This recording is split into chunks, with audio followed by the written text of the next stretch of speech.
going to load the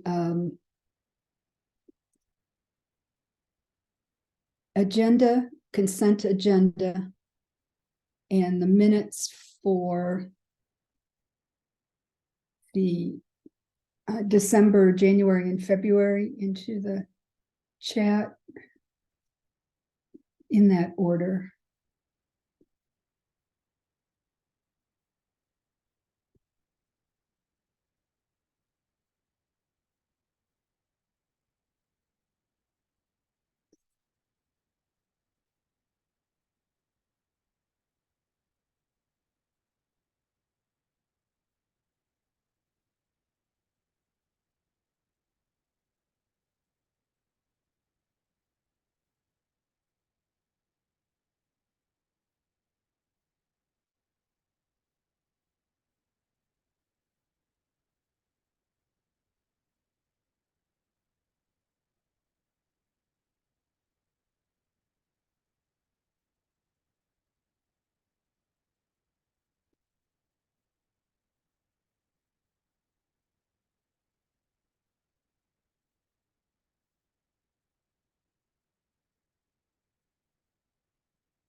Outside.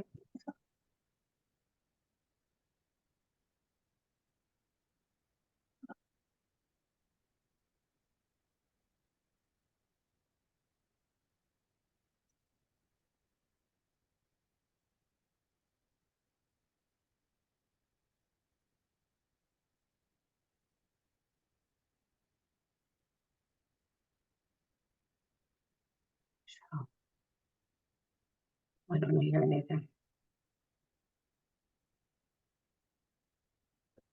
Marcia, can you put yourself in mute, please?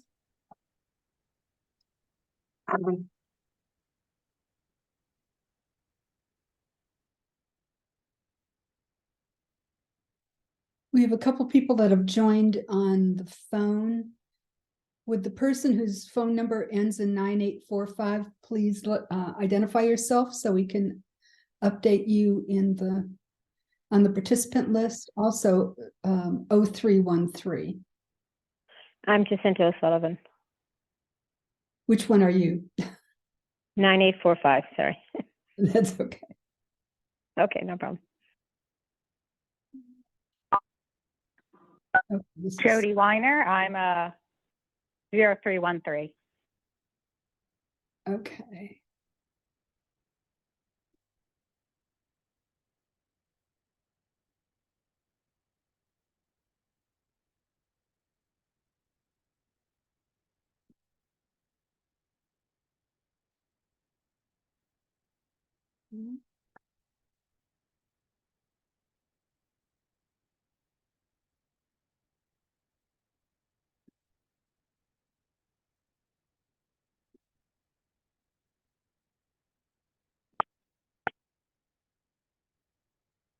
Okay, well, that just didn't work.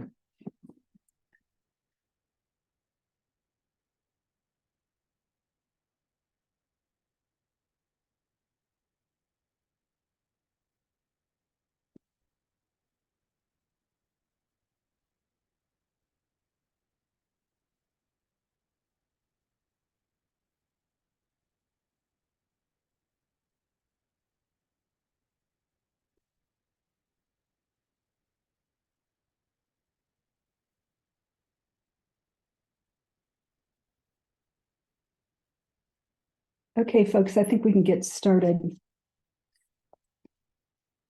We have a quorum. I'm gonna. Is my camera on? Yes, we can see you. Thank you. Okie dokie. So welcome to the March 20th, 2024 meeting of NPU-F. I'm Debbie Skupczynski and I'm chair. I'm joined tonight by our public safety chair, Kay Stevenson, our zoning co-chair, Jack White, communications chair, Marla Johnson. I didn't see Rich Sussman click in, but he should be joining us. He's our Parks, Trees, and Environment Chair, and our co-secretary, Carol Shinara, who is taking minutes tonight. We have two agendas that we use at NPU-F. The first is the full agenda, which is the one with the 50th anniversary of the NPU system logo on the front.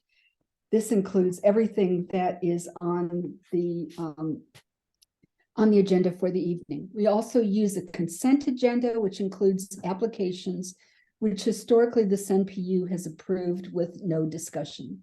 If you are here for an application, please check the full agenda to find it. Both agendas are now in the chat. You'll be hearing more about the 50th anniversary city celebrations in the upcoming days. I know most of you have used Zoom since the pandemic, but for those that need a refresher, let me just remind you that Zoom publishes a participant list, which includes everyone who is attending this meeting. Your name will be at the top of the list. If there is more than one person using the same device, please include both names on the participant list so that we can get an accurate attendance report. If you've called in and are able, please change your phone number on the participant list with your name. To make any changes, just click on the word "more" to the right of your name on the list, and you'll find an option to rename. All residents of NPU-F may vote on any issue unless there's a financial interest in the application or motion. For example, property or business owners may not vote on their own applications, but they can vote on others. If you're not an NPU resident, business owners may vote if they have met the requirements as described in our bylaws. The voting rules are at the bottom of the full agenda. Please refrain from voting if you do not live in one of these neighborhoods: Lindridge Martin Manor, Piedmont Heights, Morningside, Virginia Highland, Edmond Park, and the Druid Hill streets north of North Decatur in the city of Atlanta. If you wish to speak, excuse me, please use the raise your hand icon, which is found under the reactions tab. For most people, that'll be at the bottom of your screen. Speakers will be called on in the order the hands are raised. And Zoom controls that order. So that we can get through all of our voting items at a reasonable hour, please follow these guidelines. Please keep all questions and comments germane to the topic being addressed and respectful of everyone in the meeting. To allow everyone an opportunity to speak, I'm going to ask that you only speak once on a topic unless you are asked for clarification or a question on previous remarks. Please limit your comments to 90 seconds or less unless otherwise instructed. And 90 seconds is actually a fairly long time. There is also a chat where you can send messages either to everyone or to an individual. If I see that the comments have become inappropriate, I will turn off the chat for the remainder of the meeting. So that we can all hear and we can get a good recording, it's important that only one person speak at a time. If we are picking up background noise or you interrupt or hog the floor, you will be muted.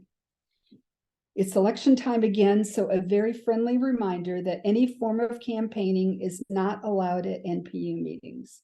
This includes introducing yourself as a candidate or representing a candidate, displaying buttons, posters, or other campaign materials on the screen. Also, sharing dates for candidate meet and greets is prohibited. Finally, as a reminder, all votes at the NPU are recommendations to city boards, city administrators, or city council. You are encouraged to attend the BZA, ZRB, LRB, and city council and any other alphabet letters you can find, to express your opinion there as well. If you want to know how or what you can do, just let me know. Our first order of business is to adopt the agenda. Are there any additions to tonight's agenda? If there are any additions, please raise your hand. It's under the reactions tab. Okay, I don't hear or see anyone. Are there any objections to adopting the agenda this evening? You can speak up or raise your hand if you have an objection. Okay, seeing none, the agenda is adopted without objection. We do have 3 sets of minutes to approve tonight. All 3 have been put in the chat. Links are also provided to those on the NPU's reminder mailing list, which is now at more than 900 email addresses. Well, we're going to need to do these one at a time. So are there any additions or corrections to the December 2023 minutes? Okay, I don't see any. Is there a motion to accept the minutes? So moved. Thank you, Kay. Is there a second? Second, Thank you, Rich. Are there any objections to adopting the December 2023 minutes? Seeing none, they're adopted without objection. The next set of minutes is the January 2024 minutes. Are there any additions or corrections to the January 2024 minutes? Seeing none, is there a motion? Move to adopt. second, Thank you, Kay and Rich. Are there any objections to adopting the January 2024 minutes without just adopting those minutes? Seeing none, it's also adopted without objection. And the last set is the February 2024. This is last month's minutes. Are there any additions or corrections to the February minutes? Nope. Is there a motion? Motion to approve the minutes. second, Thank you, Kay and Rich. Make a good team. Any objections to adopting those minutes? Seeing or hearing none, they're adopted without objection. And I just want to thank Carol Shannara for getting the 3 of these done. I know that they can be a hassle. So Carol, thank you for getting all 3 sets up to date. I do have a couple of announcements. If you received the email last night, you know that we will not be discussing Amsterdam Walk this evening. The NPU will not vote on this project until the Virginia Highlands Civic Association and Morningside Lenox Park neighbors have completed their discussions and made recommendations. We think maybe next month, but stay tuned. Keep in mind that a project presentation will need to be given to the NPU. This is so neighborhoods who have not participated in discussions or attended meetings on this complex issue can be briefed before voting at the NPU meeting. So we want to give the chance for the folks in Lindenchmark Manor and Piedmont Heights also to understand the project. Also, we will not be discussing the mixed special use permit tonight. This has been kind of hanging on for a while. The Ansley Park stakeholders for this project are still in discussion with the applicants. There will be an opportunity to discuss the proposed ABG service road at the end of the meeting, with the headline being that the SAP has not been filed with the city. ABG has agreed to defer for 1 month. There are 4 applications that are on the NPU-E agenda. So the earliest an NPU-E recommendation will be made is the first Tuesday in May. And then finally, a reminder, we are updating the verified resident registration list. It was purged last month. If you've not registered as a verified resident in the last 12 months, you must re-register. If you can't remember when you registered, go ahead and do it again. Only current verified residents will be able to vote on the upcoming Amsterdam Walk application, which is expected to come to the NPU in April or May. So tell your friends that they need to register in advance. The best bet is to register early because this is a very clunky and manual process. Folks have a tendency to register the day of the meeting, and we can't guarantee that they'll be processed in time to vote. And that's the end of the announcements. We'll start with reports from city departmental representatives. Is there anyone here from Atlanta Fire? Doesn't look like it. Okay, then I saw a couple officers check in to the meeting. Is there who's here from Zone 2? We'll start with this member. Good evening, Captain Dearlove, Zone 2 Precinct. Oh, great. Thanks, Captain. Go Hello, ahead. everyone. Hi, Captain Jermaine Dearlove, Zone 2 Precinct. Thank you for having me at this NPU meeting. For our report out from Zone 2, for the past 3 years, we've seen a reduction in crime, specifically violent crime. We'll continue to see a decrease in crime trends along for violence or robberies and aggravated assaults. The issues for Zone 2 is going to be property crimes.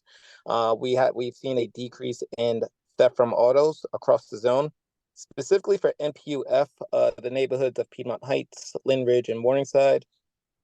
For the past 30 days, we've had reported 5 car break-ins. We'd like to stress the Clean Car campaign for not just for our residents, but we're finding our visitors not from the area leaving items in their vehicles. Year to date, we have 60 guns that were stolen from vehicles. The criminals are targeting vehicles for weapons. So please let your friends know and yourself, do not leave weapons inside your vehicles. Another preemptive measures upcoming, we're going to have some neighborhood watch training scheduled for the 20th April at 824 Memorial. We could send that flyer to the NPU as well.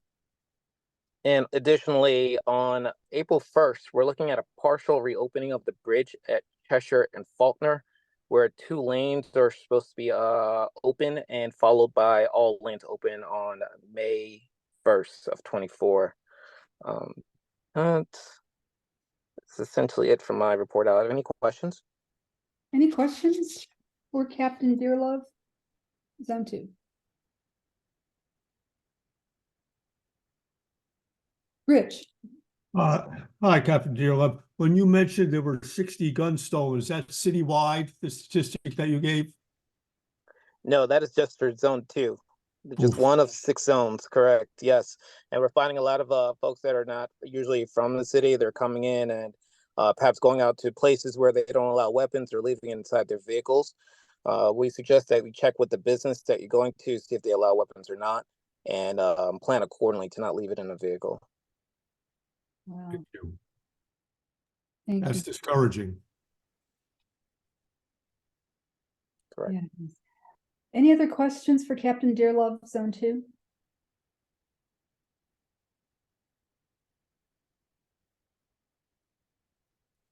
Okay, thank you, Captain. Thank you, everyone. Thank you. And is Lieutenant Carroll, are you from Zone 6? No, Captain Graham, I'm on. Oh, Captain Graham. Sorry, I didn't see you come in. That's okay. Hope everyone doing good. We're starting off the quarter. Actually, we're closing the quarter. We're actually in a good position. We're down 9% year to date, and that's zone wide, not citywide necessarily. Our property crimes are trending in the right direction, so let's keep that going. We're down 18% in our auto thefts, and we're down 18% actually in our theft from auto. Although our property crimes are still what's the highest in the zone, compared to violent crime. So that's the good thing. We don't have a lot of violent crime that happens in zone 6. That's great. On a good note though, we are up 44% in larceny from autos. We've made 13 arrests in that category. We've made 11 arrests in burglary and 10 arrests in auto theft. Of course, you know, these guys travel citywide. So putting these guys in jail, it actually helps not only the zone, but the entire city. Having said that, we'd like for you guys to continue to put pressure on the judges, whether it's on the city level or the county level, Fulton County, because what we're noticing is a lot of these people that we are arresting are repeat offenders. So if we can keep those guys and girls in jail, that'll be great. That'll be a lot of help. Like Captain Dillove said, we want to continue to push out the Clean Car campaign. That's definitely helping us. So, and like he said, also they are targeting weapons. So make sure you guys keep those weapons out of your vehicles. He already touched on the neighborhood watch training. The kill and auto theft is starting to trend down in zone 6. And I think that's due to the anti-theft devices that are being installed on the vehicles. They are having a event in zone 3 at 500 Hank Aaron, April 5th through the 7th. Friday and Saturday, it'll be from 8 a.m. to 6 p.m. And on Sunday, it'll be 8 a.m. to 3 p.m. And they are saying that that installation is only taking about 20 minutes. So anybody who have a Kia, and Kia is putting this on, they are installing anti-theft devices to help prevent your vehicle from being stolen. That's all I have for now. Actually, no, I want to talk about the cameras.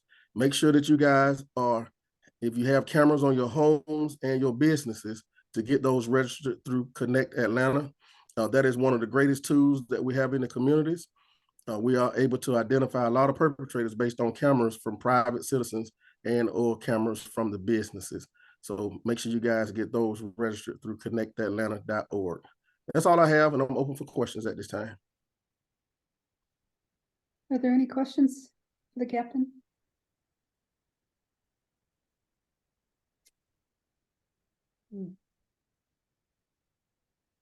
Quiet group tonight. Okay, I don't see any hands raised. Okay, thank you guys. Thank you so much for being here.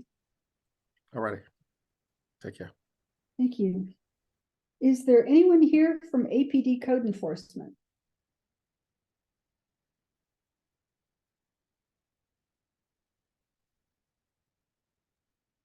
Okay. Public Works Code Enforcement? Good evening. This is Pete Francis.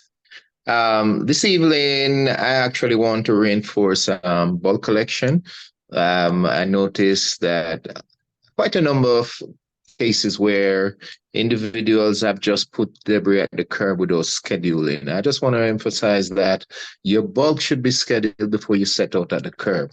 When you put it at the curb without scheduling, it's just improper disposal of whatever debris you have out there.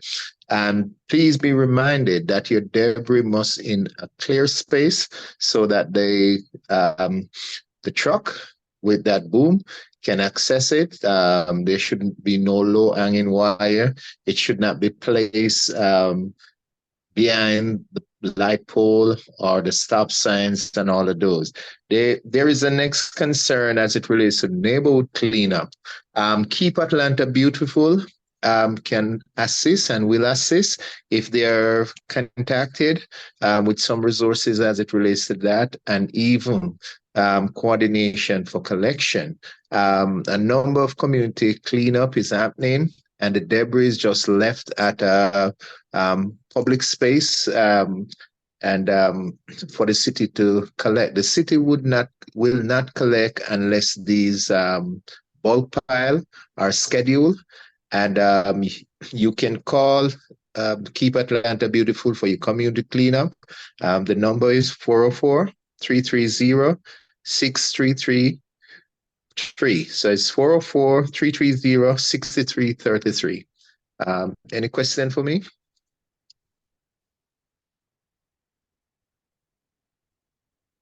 Questions for Officer Francis? I don't see any hands raised. Have a great night, everyone. Thank you. Is there anyone here from Watershed Management? Yes, there is. Let me turn on my video. Good evening, everyone. My name is Aisha Brown, and I'm with the Department of Watershed Management. I don't have a whole lot to report, just friendly reminder of the Fix a Leak week, which started the 18th, and I believe it ends on the 24th. And it's just different little tips and tricks that you can do with your faucets and water heaters and in-ground irrigations. I did leave my information in the chat as well as the information for that as well. One site that I didn't would be the Atlanta Watershed.org. Outside of that, if there is any issues that you may have in regards to the watershed, please don't hesitate to call my city cell or um, email me.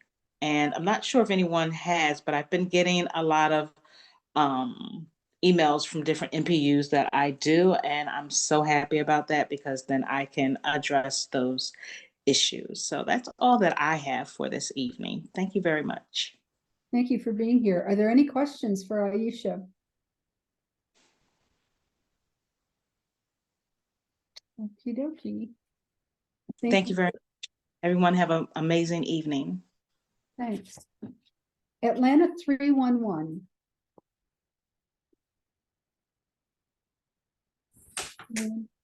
Hello, good evening, everyone. My name is Cheyenne Forbes, and I'm your 311 ambassador. If you need to report any non-emergency issues like potholes, water main breaks, missed trash, code violations, or challenges with city services, 311 offers 5 pathways to resolution. You can either dial 311 on your phone Monday through Friday, 7 a.m. to 7 p.m. You can email us at atl311@atlantagA.gov. You can set up your own account at www.atl311.com. You can download the 311 mobile app and chat with our virtual assistant, or even contact us through social media. By dialing 311 and selecting option 2, you will now be directed to APD non-emergency services. This enhancement aims to simplify the process of reporting police and fire for non-emergencies. ATL 311 still remains dedicated to handling the calls for non-emergency city services and providing general information. It's important to note that all police and fire non-emergency calls will continue to be routed to Atlanta E911 for ensuring appropriate responses. But our contact information and a survey link has been placed in the chat. And I'm here today to answer any questions about 311 services, document any cases requiring escalation, and to have someone follow up with you directly. I will ask that those who are able to use the chat function to use the chat at this time for questions and reporting issues. And for those who can, I can open up the floor now with my remaining time on the agenda to assist. And as always, thank you for allowing me to present tonight.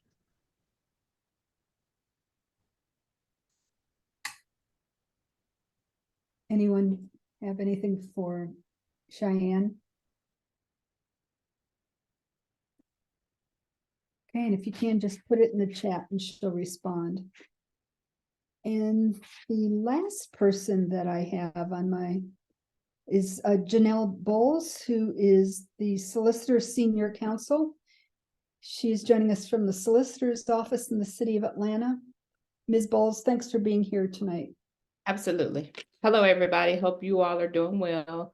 Happy Wednesday evening. Thank you all for attending and being so interested in your neighborhoods and your communities.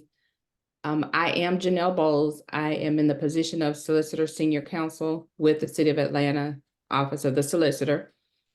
And a little bit about what we do in our office. So we handle and prosecute general traffic violations, code enforcement issues. We investigate commercial harassment.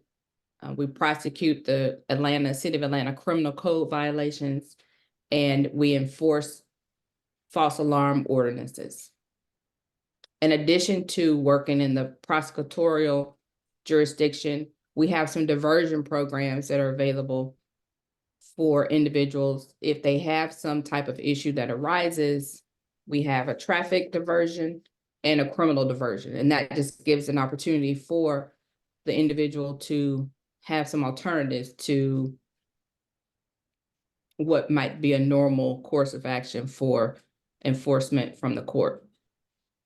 We have a record restriction option, which is if someone has a record, there's an opportunity for you to seek for that record to be addressed or removed. So you would have to contact our office and determine if your actual case would be eligible for the record restriction. We work closely, specifically in terms of my position. I'm a part of a safe and secure housing team, and it's an initiative that the mayor created just to make sure that the citizens of Atlanta have safe housing, secure housing. So I work on a litigation team with there are 3 or 4 of us, 3 or 4 attorneys that are dedicated to that. So also we are in the code enforcement and housing court. So that's particularly my position there. We do work on some outreach community initiatives. So we have several people who volunteer with schools, and we work with I know some of my colleagues have worked with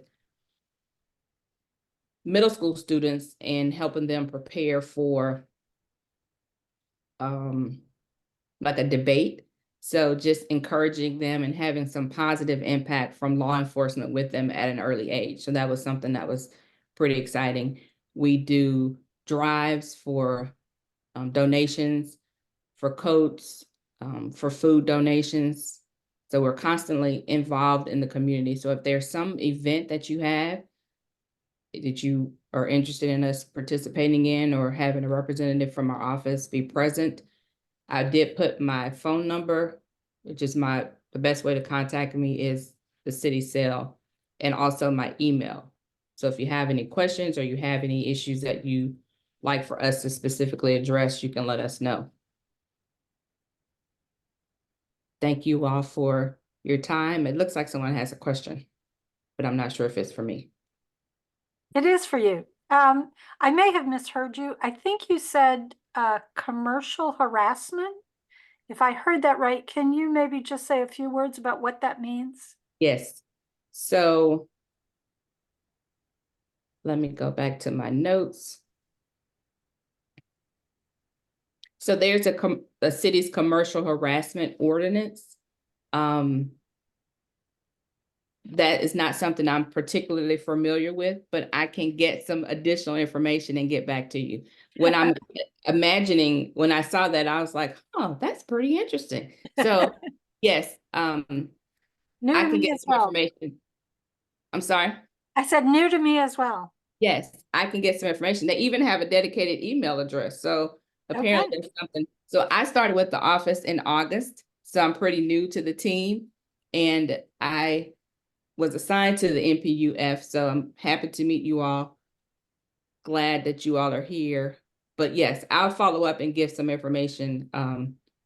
Okay, Ms. Bowles, I'll put my contact information in the chat and then you can. Okay. Thank you. Okay, awesome. Will you be the solicitor that handles code enforcement cases for NPU-F, or will someone else do that? So my team in the housing would handle code enforcement. So it could be something, it potentially could be me or it could be somebody else from our team. So we have a housing team, if you will, or department. And then we are actually dealing with the initiative that I'm working on right now is for multifamily dwellings. So, but yes, if you have any code enforcement type of issues that you want us to address or to explore, feel free to send them to me and I can direct them to the right person if it's not me. Great, thank you. Are there any other questions for Solicitor Bowles? Okay, I don't see any other hands raised. Thank you again for being here tonight. Absolutely. Thank you. Are there any other representatives from the city or county that wants to make a presentation this evening? Officer Young here from APD Code Enforcement. Oh, okay, Officer Young. Go All right, ahead. so another officer was introduced at the last meeting. Believe that was an error. She hasn't been assigned an NPU yet. So I am still your point of contact for code enforcement as of now. That may change before the next meeting, but if it does, I'll still be here to introduce the new officer. But yeah, it's very possible that there will be another officer assigned to the NPU before the next meeting. Want to give an update on 1155 La Vista. So there is an open zoning case for that property, as well as our case that's open. I do not have any information on their case or the progress of it. As far as our case is concerned, we are still a process server is still trying to serve the owners of the property so that they can appear in court for the violations that are at that property. The zoning inspector that went out listed the property as an unsafe building or an unsafe structure. So I'm not 100% sure where they're at with that case, but that is all the information I have right now as far as with that case. There's no updates that have been listed in our system from them. So that's where we're at right now. There are no other updates that I have listed right now. I wasn't expecting to still be in the NPU in this meeting, but I was given a little bit more information that I would be. So, does anyone have any questions that I can answer in lieu of those notes? Any questions for Officer Young?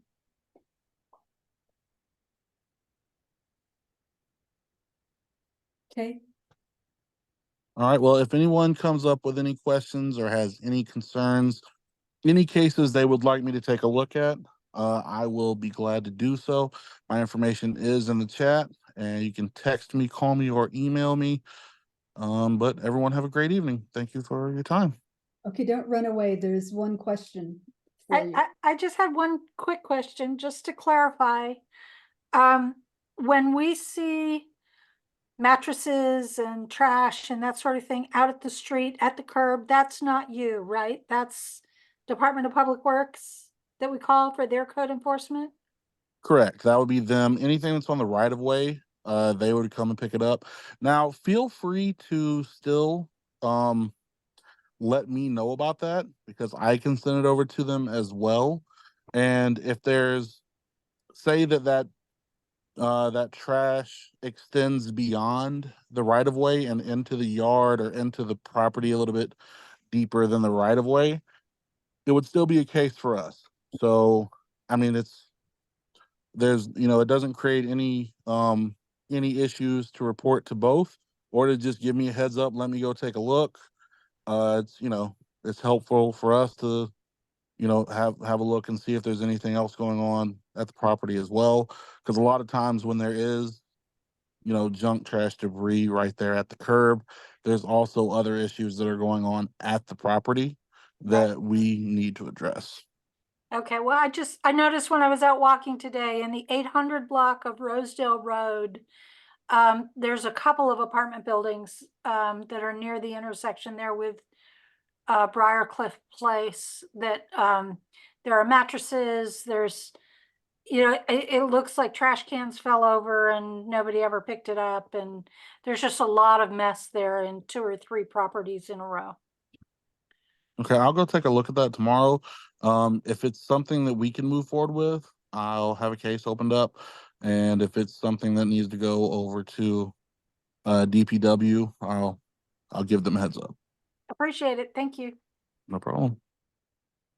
Thank you. Does anyone else have any other questions for Officer Young, who is never going to leave NPU-F,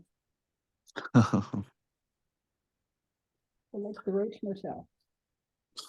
All righty. Anybody else from the city that has, that would like to give a report? If not, we will move to comments from elected officials.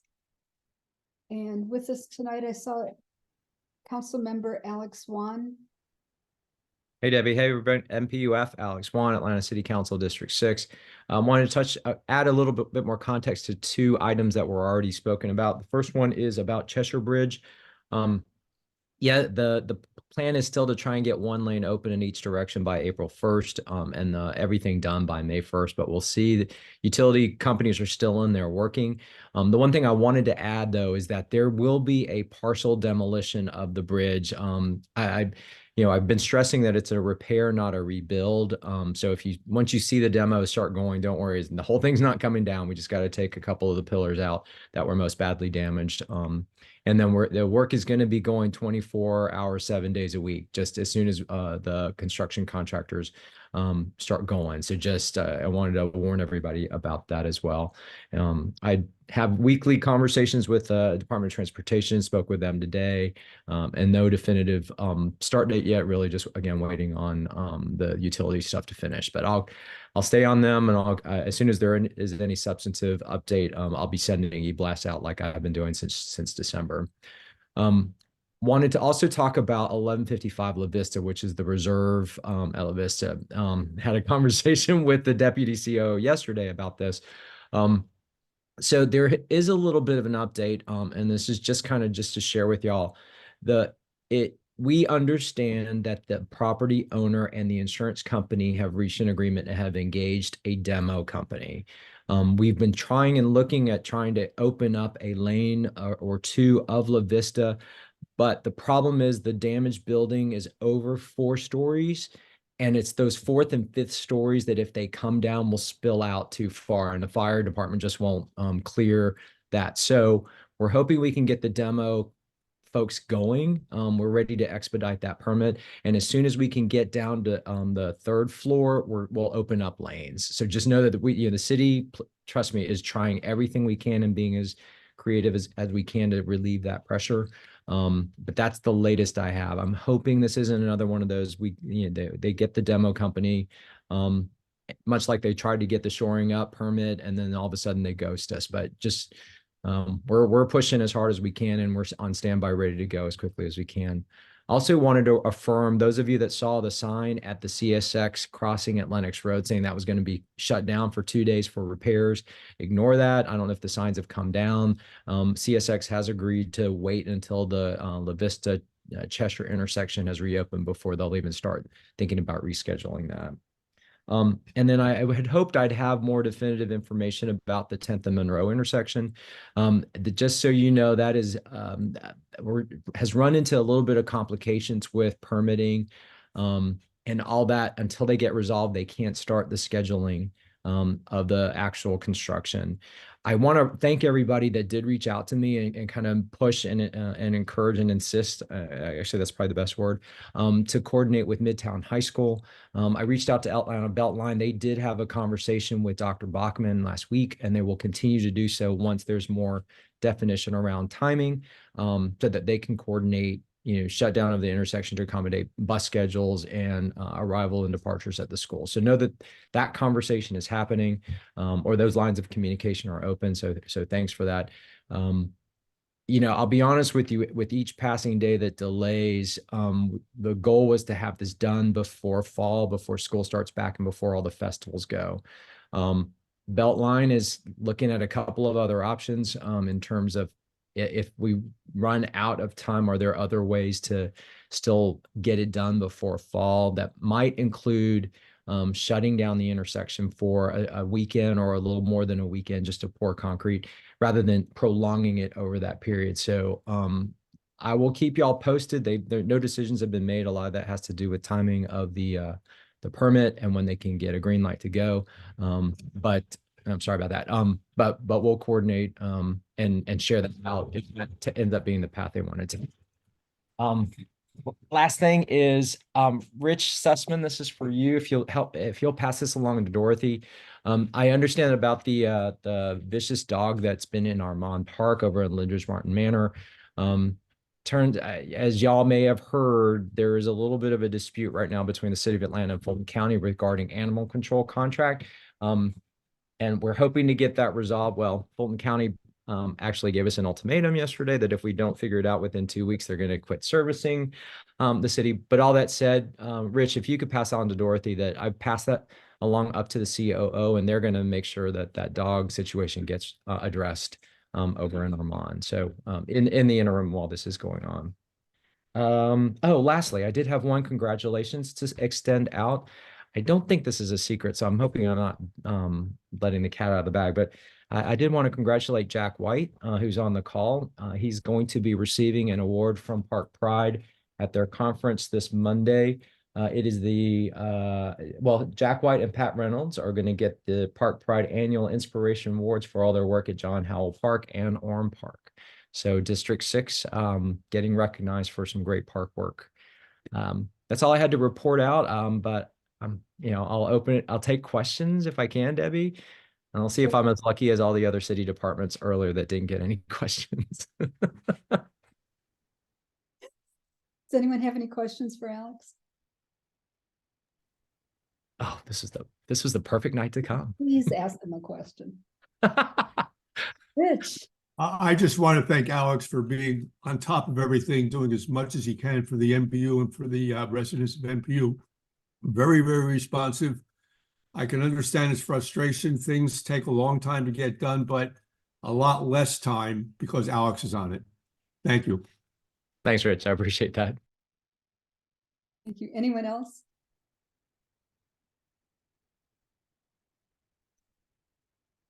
You're probably going to get lots of emails instead. Yeah, I'll put my information in the chat. My dog is telling me it's time to go too. So great. Thanks, Alex. Glad you're here tonight. Are there any other elected officials that are here? Or is anyone representing an elected official? I'm here, Fulton County Commissioner Natalie Hall. Okay. Can you just take a couple minutes, please? Okay, how many minutes do I have? 2. Oh gosh. Okay, I'm going to talk really fast, so please forgive me because I'm going to try to get everything in. I'm your Fulton County Commissioner Natalie Hall. Prior to this, I was Chief of Staff to the late Fulton County Commissioner Joan P. Garner. Due to redistricting, I am now your commissioner. And couple of things that I want to go over that are happening at Fulton County. How many people are familiar with the Oak Hill Child, Family, and Adolescent Center? Okay, this is one of our health centers that's at 2805 Metropolitan Parkway Southwest in Atlanta.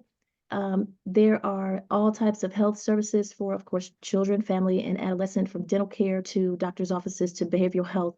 But the best part about what is happening right now is we are building the very first behavioral health crisis center at Oak Hill. It is one of a kind. There are no others, unfortunately, around, but this is going to allow us to really do something about mental health and mental health awareness, and try to combat homelessness and get people the real services that they need, because they don't need to go to jail. They need to go to see a medical professional who can stabilize them and hopefully get the wraparound services from Fulton County that they can go out into society and be successful once again. So the Behavioral Health Crisis Center is going to be opening this year. And it will be 24 hours, 7 days a week, 365 days a year. And you can, a family member can bring someone, they can come by ambulance, they can come by police officer. They call it a 1013. So if there is a 1013, an officer can literally drop someone at the Behavioral Health Crisis Center instead of taking them to jail. There will be 24 beds and 16 observation chairs. There will be 2 living rooms. One is a larger living room, and it will be literally furnished like a living room, but there will be a professional there so that if a family comes in together with someone that's in crisis, the medical professional can sit there in a feel like a home type of situation and talk to that person and the family. And then there's a smaller setting as well. But this will open sometime later on this spring, and we'll make sure that everyone gets the ribbon cutting to come and see this new facility. Also, because it's very hard to park and get into the Fulton County Government Center in downtown at 141 Prior Street. I office at Oak Hill.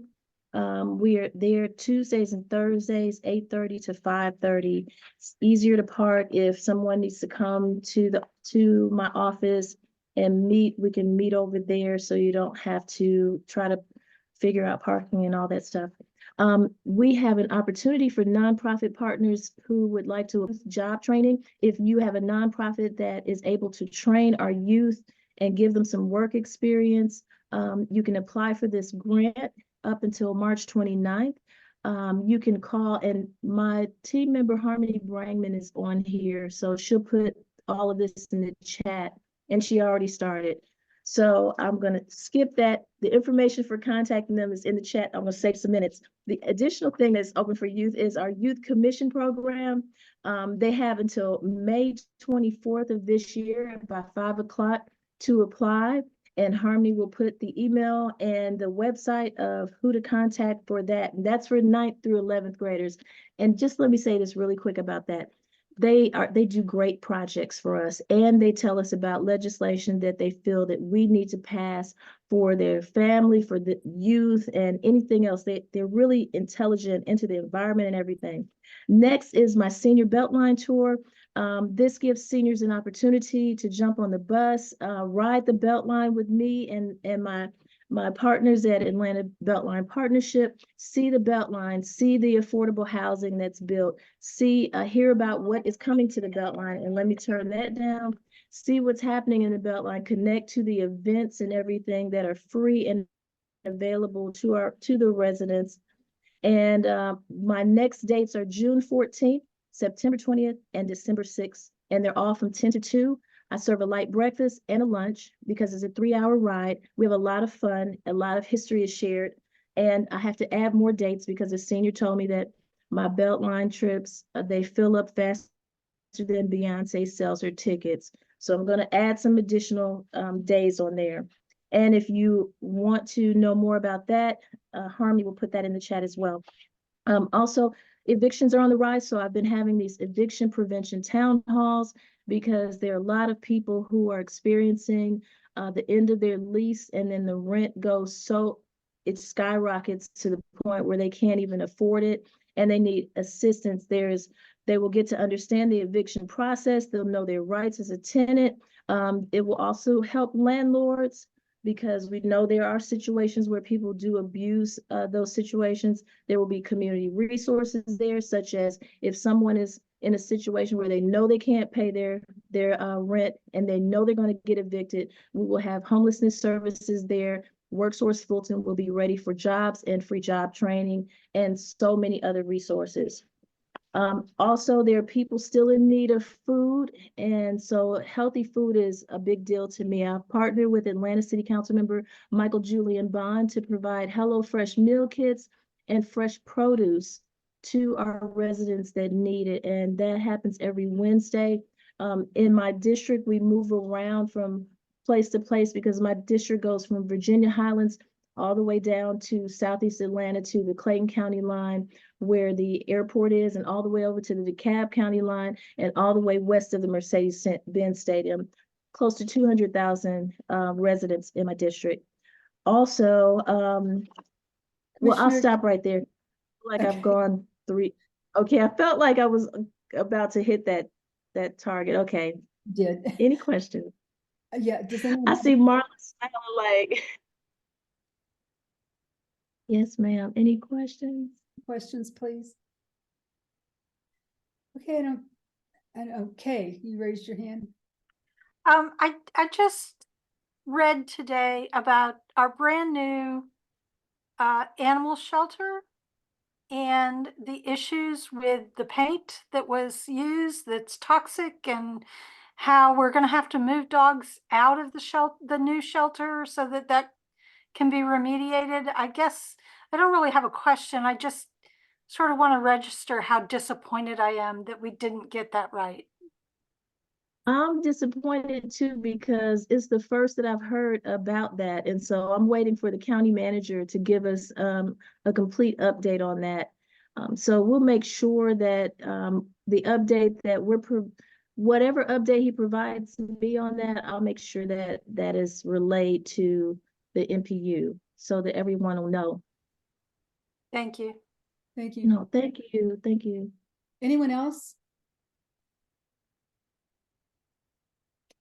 Okay, I don't see any other hands raised, Commissioner. Thank you for being here. All right, thank you. And Harmony will make sure you get all the information to share out, okay? Sure. And Thank you. the chat is, you can save the chat. There are 3 little dots at the very bottom of the chat page. If you click on that, it'll give you an option to save it, and it'll go into your local computer. Okay, we need to move along to the consent agenda. We have 3 special events that are on the consent agenda tonight. The Atlanta Out of Darkness Walk, that's a Class D event, 4,000 participants. It's a recurring event. This year it'll be September 28th at Piedmont Park in the Meadow. The Rescue Dog Games, which is a Class E event, 1,500 participants, November 2nd at Piedmont Park. And Piedmont Holiday Market, which is a Class E event, 1,500 participants, also in Piedmont Park, November 30th and December 1st. The recommendation for all 3 of these are to support. I know that the event organizer for Atlanta Out of Darkness is here, for Rescue Dog Games is here. Is the Randall Fox, are you here with Piedmont Holiday Market? Where's someone from Randall's group here that? I think I saw that Terrell was here. Terrell's not with Randall. Terrell's. It's a park event though, isn't it? Or is it not? Yeah, the event organizer has to be here. That's one of the quirks of the special events. The other thing was that Kristen for Out of Darkness noted that the date is incorrect. Oh, okay. Well, I was just gonna, let me ask Kristen, what is the correct date for the? Should be November 3rd. November 3rd. Oh, And it's right on the final agenda, but it's not right on the consent agenda. Oh, Lord, sorry. Consent agenda is my fault. Okay. Since Randall is not here, we'll have to remove him from the consent agenda. So we now have 2 events. Do either one of you want to have your application removed from the consent agenda so that it can be discussed at a regular place on the agenda? Nope, I see Kristen say no. Is there anyone in the meeting tonight that wants to have have an application removed?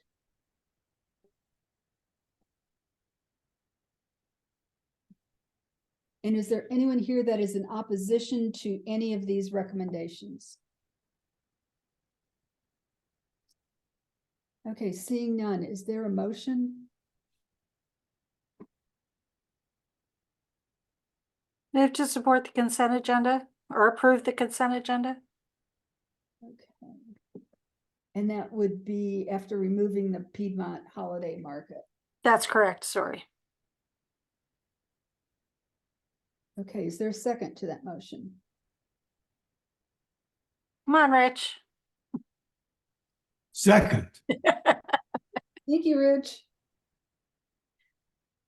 Okay, let's use the raise your hand function so everybody can find it. It is under the reactions tab at the bottom of most computer screens. If you're on an iPad, it would be, I think it's usually at the top. If you're in favor of the motion, or is there any discussion on the motion? Oh, Carol, I'm sorry, your hand is raised. Sorry, I didn't mean to do that. Oh, okay. Okay, is there any discussion on the motion? The motion is to approve the consent agenda after taking out the Peachtree or the Piedmont Holiday Market. Okay, all those in favor, please raise your hand. If you're on a phone and you want to vote and are eligible to vote, you may hit *9 and that will raise your hand.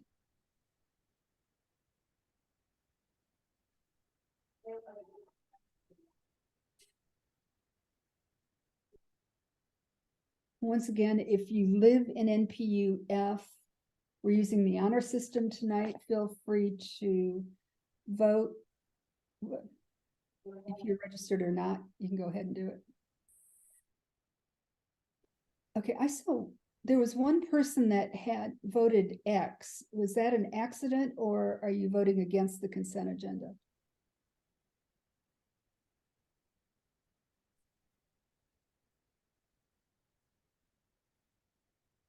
Okay, let's see. Okay. Has everyone voted that wants to vote? I see 15 ayes.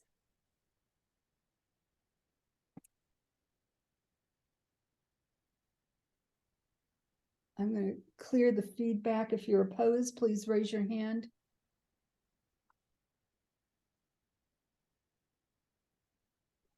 I don't see any hands raised. By a vote of 15-0, the consent agenda is approved. And once again, it's just the Atlanta Out of Darkness Walk and the Rescue Dog Games. So Jill and Kristen, if you don't want to sit through the rest of the meeting, you are excused. Thank you very much. You're welcome. Thank you. Bye-bye. Bye-bye. Now we're going to move to the rest of matters for voting. The first thing on the is the Circle K store 251 and convenience store at 1896 Piedmont Road. It's a convenience store and our applications for change of ownership. Is the applicant present? Yes, he's here. I'm Dana and I represent him and he's here. He just needs to unmute there. Mohammed, can you say you're here, please? Yeah, we just need to get your face on screen. Another quirk of the ordinances. Yes, I'm here. Now put your video back on. There you go. There you go. Okay. Mr. Kareem, thank you for being here tonight. This is an application for a change of ownership at a convenience store. The request is for a retail package store selling beer and wine. They are exempt from all distance requirements, including private residences and other retail package stores. It's a 24/7 business and will have cameras both inside and outside the store. There are gas pumps that are behind the building. I think that's a technicality. Where business is conducted. There is only one street entrance for cars and pedestrians. The application was sent to Morningside and Piedmont Heights for review. I also wanted to note that there have been two incidences at this location that were reported by APD. In January 2022, a person was shot when another driver became angry over the victim's driving. And then in March 2023, the victim was shot multiple times It was suspected that it was a dispute. Folks,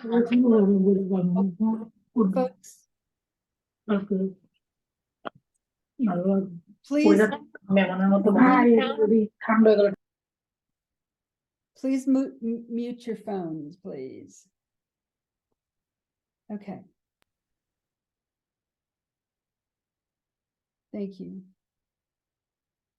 The second incident was March 2023. The victim was shot multiple times, and it was a suspected dispute over narcotics transaction. Dana or Mr. Kareem, can you, is there anything else that you wanted to include, or is there anything that needed to be corrected? Yeah, those incidences happened under the previous tenant, not under this tenant.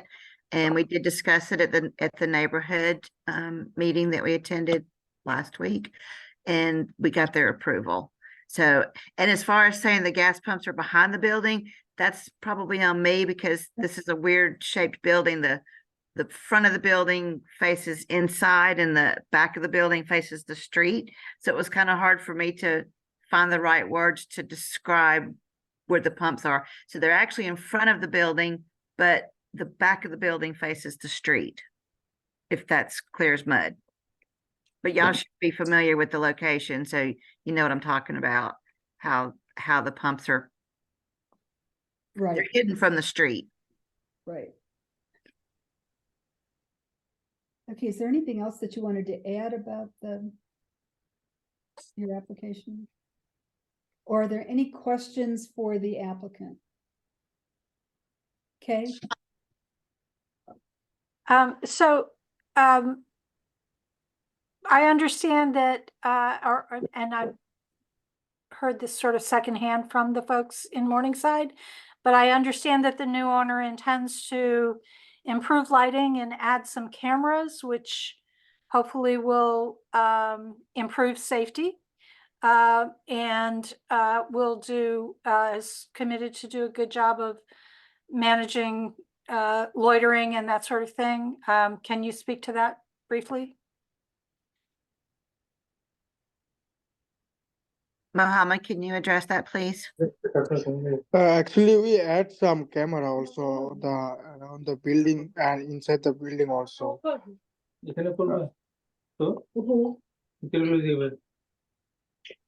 Hello? Hello? We can hear you. Where will the cameras be added? We have total almost like 25 camera around the building and inside the building. Is that 45? No, 25. 25, okay. That's a lot. Yeah, that's a lot. Yeah. Yeah. And who monitors those cameras? Some camera I monitor it, and some camera they monitor from the our corporate office, Okay. the And Gas Express. are you connected to APD's Connect Atlanta system? Yeah. Okay.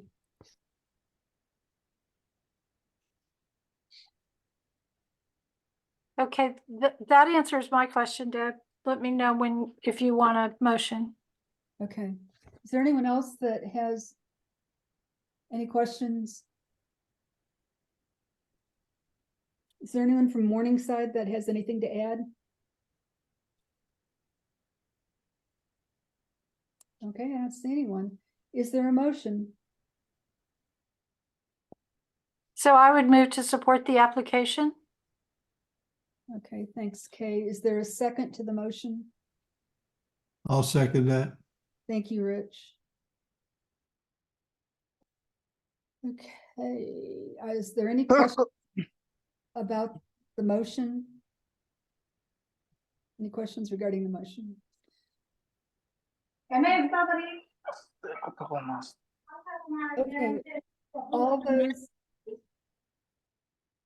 all those in favor of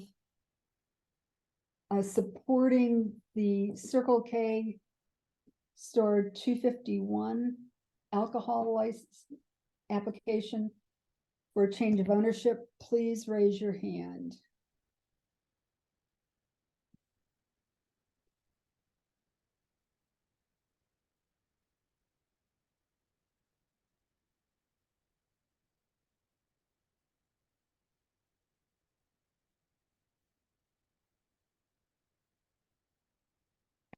Has everyone voted that wants to vote or is eligible to vote? Okay, I see 13 ayes. And I can lower your hands collectively. Okay, is there anyone that is not in favor of supporting this application?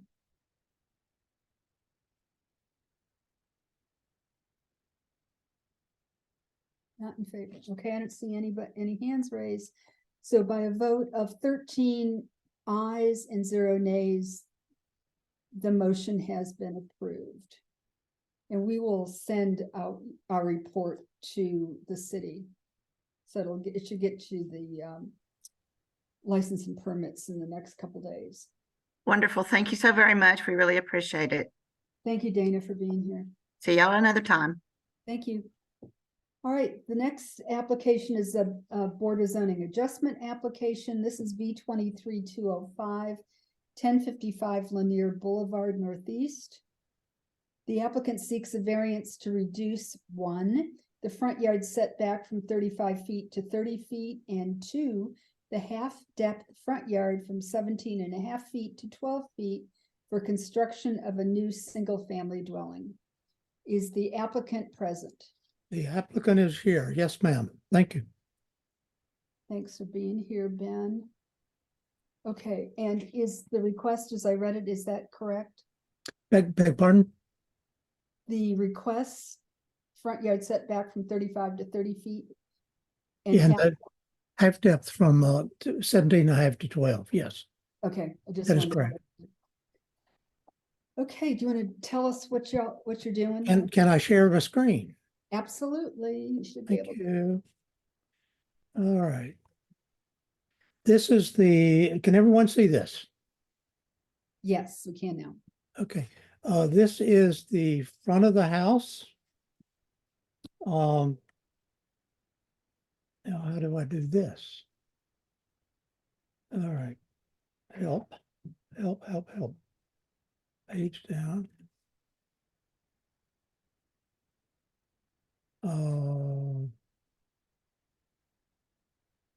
Well, folks, oh, here we go.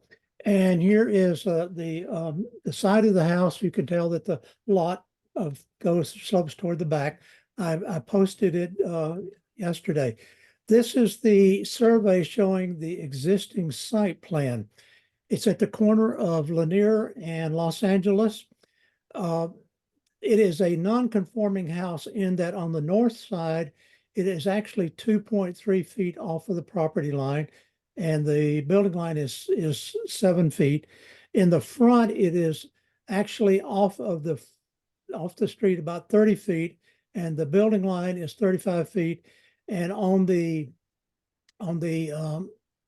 south side, it extends over to the 12 feet, and the building line is 17.5 feet. So what we're really asking for is to be allowed to maintain the front yard, be allowed to maintain the yard along Los Angeles, and correct the problem on the north side up against the neighbor. And it's no more complicated than that. We met with the zoning committee, Virginia Highlands Zoning Committee, who has always been very, very helpful. And we had originally asked for we're going to follow the 35-foot building line in the front yard and only ask for the change in the side. And the zoning committee asked us to pull it forward to be aligned with the adjoining house. So we modified the application so that it went from 35 to 30. So we're really asking to maintain what's there now. We met with, after we met with the zoning committee, we had a joint meeting with the city planner and the head of zoning and worked out some issues there, made sure we're all on the same page. And then the zoning committee voted 3 for, 1 abstain, 1 against. We went to the neighborhood meeting, and somebody else can maybe tell me. I thought it was like 10-1 or something of that sort. And so now we're here hoping that the NPU will give us the same approval. I'll take questions. Okay, well, let me ask Virginia Highland for their recommendation. Is there anyone here from the Virginia Highland Planning Committee that can speak to this application? Yeah, is Jack White on? He was earlier. Yeah, he was. Yeah, I'm here. I think the vote was 10-0 with one abstention, something like that, on the board, and 4-1 on the planning committee. But Mark abstained. He had some objections. And I'm just going to preface them by saying we put a huge effort into this and wound up with our own meeting with the zoning department and the planning department. And we appreciated that a great deal. They did sit down here with us. Mark, do you want to state your concern about this? And I'll be glad to tell why the board's Yeah, thanks, Jack. So, and I feel I'm the abstainer from the planning committee on the voting, and I feel the need to speak up here so that the neighborhood can hear what we're up against with the city and applications, because we're often accused of letting anything pass in the neighborhood, which is not necessarily the case. We have absolutely no opposition to the setback requests here. My concern is that the FAR and the height of the building are only within the required dimensions because dirt has been piled up against the sides of the house. So the piled up dirt against the side of the house for the sole purpose of reducing measurements that regulate maximum height and regulate the definition of what is a basement, which means you don't have to count that square footage towards your FAR. And you can see there, basically the dotted line on the bottom of that elevation is the natural grade. And this building would work functionally with the natural grade, but it doesn't work to meet the zoning requirements for height and FAR. So the dirt has been piled up. The city was kind enough to hear us out and basically did not deny that that was a slick way of meeting it, but they said there's nothing they can do to enforce the applicant from not doing it. So it is my belief, though, that, you know, the absence of the language prohibiting this does not make it fair practice, and that it goes against the intent of the zoning ordinance for reducing heights and volumes and sizes of houses in the neighborhood. And Madam Chair, I'll just add that I found myself in the unusual position of agreeing with everyone on this. I think that the zoning officer said this is a standard way it's been done, and he knows of no legal prohibition to it, and that if there were one, he would expect to enforce it. The planner was relying substantially on the zoning officer. I believe they are accurate in their statements. I believe Mr. Darmer didn't disagree at all when asked if this didn't matter, why didn't we just go back to the original one?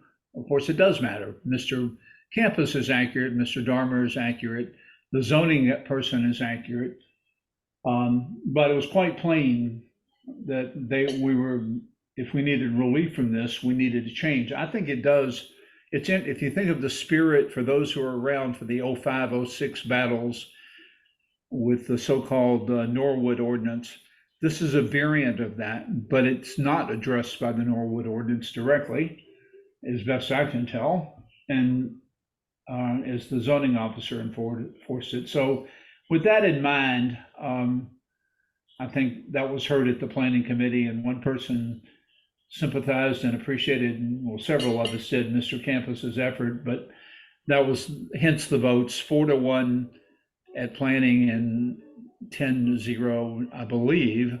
I didn't record it. Alex is supposed to be here, but 10-0 from the Virginia Highland Board, and accordingly reporting that, I move approval. Okay, thanks, Jack. Is there a second to the motion? I'll second it, even though you can't see me. Hmm. Well, there I am. I'm on the side. Okay. Are there any, thank you. Are there any questions for the applicant? Or Virginia Highland?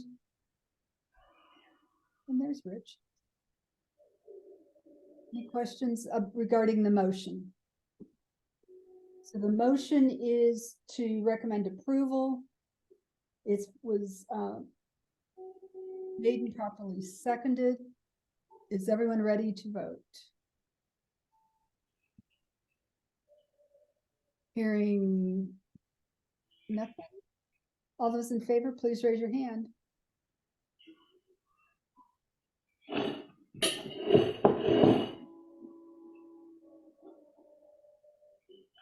There's one person that has a thumbs up. I'm assuming that is a, okay.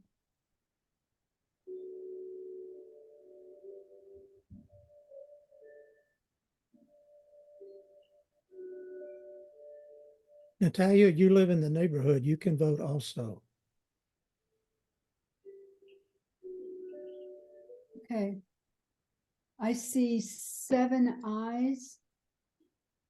Is there anyone that is opposed to the motion? Lower your hands and then, whoops. Okay, your hands are lowered. If you're opposed to the motion, please raise your hand.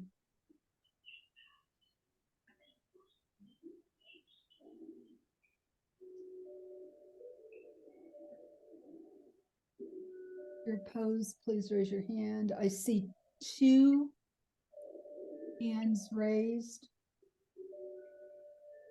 By a vote of 7 ayes and 2 nays, the motion does carry. Thank you very much. We appreciate your time. Thank you, Ben. Okay. Okay. Take care. Okay. Now we're going to go back to special events.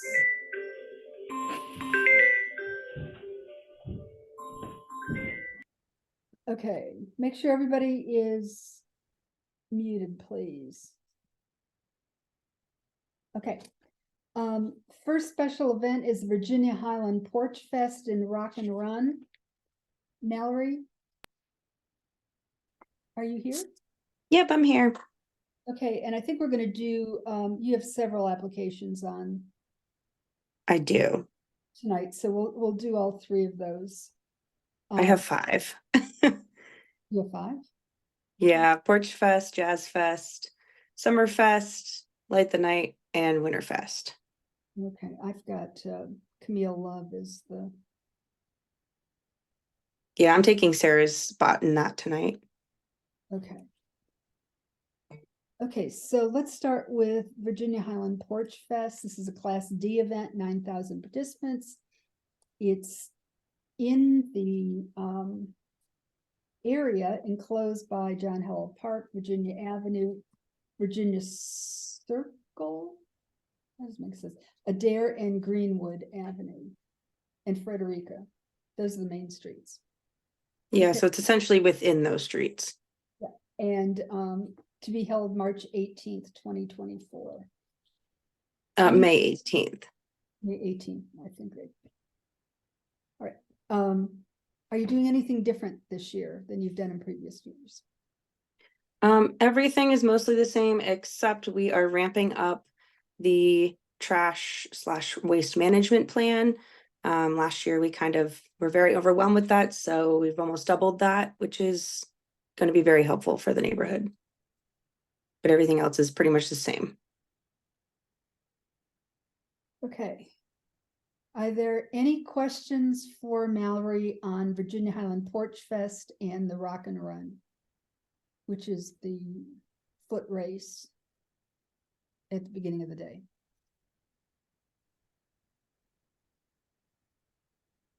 Okay, I don't see any hands raised. Is there a motion? Someone want to make a motion, please? Motion to support. Okay, is there a second? I Rich? will second. Thank you, Rich. Okay, any questions about the motion or about Porch Fest? Last call. Are there any objections to supporting Virginia Highland Porch Fest and Rock and Run? We'll just move through these pretty quickly. Okay, the motion carries without objection. Next application is the Atlanta Jazz Festival. This is a Class A event held on Memorial Day weekend. 100,000 participants at Piedmont Park. It is a free event. Mallory, you want to tell us about Jazz Festival this year? Sure. So it is Saturday, Sunday, and Monday, primarily in the meadow at Piedmont Park. We've been working with APD and the city of Atlanta to make sure that all of the traffic plans are in place that make the most sense, as well as road closure signage. I know Sarah sent you over that list of road closure or no parking signs for roads. So if there's any that stand out to anybody, I can let you know if that's on the list and we can add it if it's not. We have additional security in addition to the 15 APD that are fixed, as well as 3 mobile. Again, we will also have officers patrolling the bike lane by Piedmont Park, and heavy push for MARTA and public transportation on that event.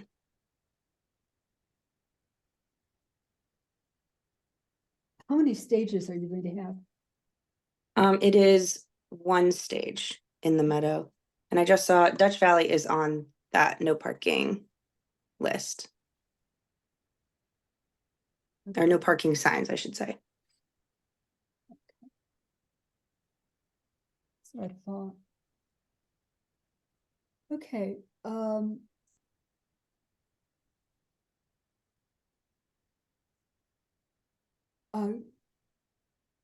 Charles Cafton, do you have a question? Yeah, I have a couple of questions. First, how late is the festival going to be going on each night? And then the second question is about garbage. What are the plans for making sure that the park is not trashed, that garbage is deposited in certain locations, and that it is going to be disposed of, and so that the park will be left in a pristine condition, the same as it was before the festival? Sure. So first, music. So our sound checks are between 10 a.m. and noon each day. And then the music will play 1 p.m. to 11 p.m. each day. And then it's just on that stage in the meadow, and it faces towards the park. So backs up to Park Tavern. It is angled away from 10th. So to reduce anything, we can hopefully get to the trees and not the neighbors. As far as the trash, we use Witten Management to handle waste management and recycling. They are what we would consider some of the best in the business. They're very efficient. They have a great team. Obviously, it's hard to get all of the trash at night as people are clearing out of the park, but they are there first thing in the morning with us, making sure it's clean. So, I mean, within an hour or two, it's spotless. And that's worked for us every year. We haven't had any big trash issues.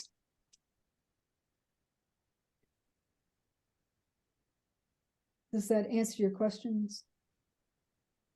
Yeah, sure, thanks. Okay. Any other questions about Atlanta Jazz Festival? This is one festival that I very, very rarely hear any complaints about.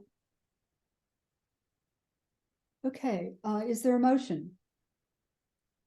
I move to support. And if you want to see one tremendous jazz singer, go see Cecile McLaurin-Salvant. She sings in English and French. Classically trained jazz singer. And I'll second the motion and the recommendation. Thanks, Rich and Kay. Any questions regarding the motion to support? Are there any objections to supporting this application? Or is there anyone opposed to the application? Seeing none, the motion is carried without objection. Okay, the next application is the Virginia Highlands Summerfest and Summerfest 5K. Mallory? Yeah, so this year so I guess in the past, prior to me being on board working on this festival, it was a Friday, Saturday, Sunday, and we are going back to that model. It will be the Friday night neighborhood party, 6 to 9 p.m. It's only in the park. There will be artist market load in that day, like later afternoon. Saturday, 8 a.m. is the 5K. It'll end at the park, John Howell Park, and then it'll roll right into the artist market.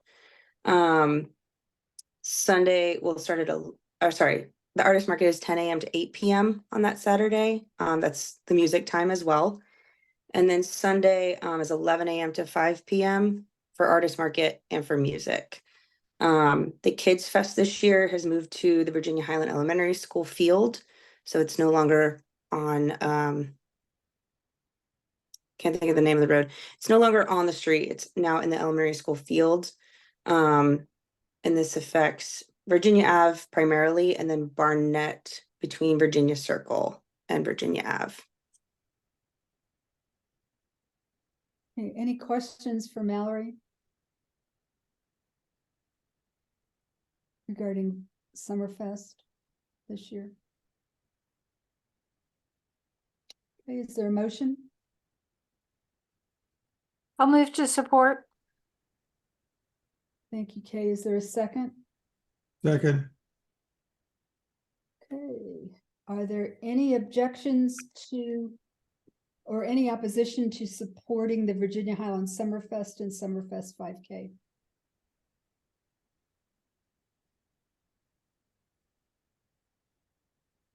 Okay, hearing none, the motion carries without objection. All right, Mallory, the next thing you've got is Light the Night. Yes. SD 8 participants October 5th, Piedmont Park.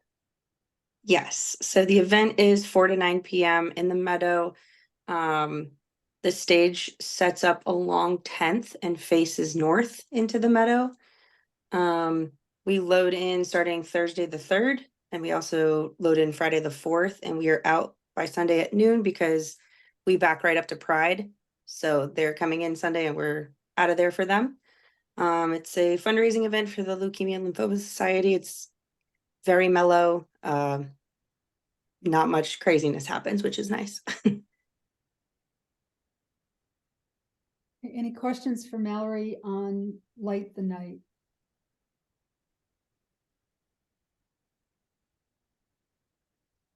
Don't hear any. Is there a motion? I move to support the application. I'll second it. Okay. Is there any opposition to approving this application? Seeing none, the motion to support the application carries without objection. And the last event Mallory is here for is Winterfest in Virginia Highland. This is a Class E event. 500 participants, Virginia Circle between Barnett and Todd, and Lanier Boulevard and Virginia Avenue, December 6th and 7th at the end of the year. Yes. Tell us about that. Yeah, so Friday, December 6th is the Tour of Lights from 5:30 to 9. It is truly just a band on the street and people walking around eating food and drinking hot chocolate and that kind of thing. So pretty low key. And then Saturday is more of an all day thing. It's across the street. So 9 a.m. is the jingle jog, 10 a.m. is the motor parade, and 11 to 5 is the artist market, the kids stage, the kids area, and the food trucks. And it's going to be the same footprint as last year. not really anything changing there. Okay. Any questions for Mallory on Winterfest? Are you really only expecting 500 people? Yeah, I mean, I guess total amount through the day might be more, but at any given time, it's not packed. Like it's pretty low-key neighborhood people. It's not a lot of people. Okay. Well, you need 3 times more in order to be a Class D event, so. Okay. Any questions for Mallory? Winterfest in Virginia Highland. Yes, I have a question. Sure. The parade portion of the event, there's a lot of throwing of candy and other things as the parade is making its way on Lanier Boulevard. Is there any ability to clean up that trash as the event passes? There is, was it not done well last year? We did have people assigned to clean that area. No, I mean, that it's at the beginning of the parade route, the candy is just flying, right? So since we've lived here, it's generally not cleaned very well. Okay, I'll definitely make a note of that and I'll make sure it gets added to we'll extend it upwards towards the beginning. Okay, thank you. Yes, sir. Are there any other questions regarding Winterfest? If none, is there a motion? I'll move to support the application for Summerfest or for Winterfest. Winterfest, right. Second. Oh, that was Rich. Thank you. Is there anyone here that opposes Winterfest or would like to vote against that motion to support?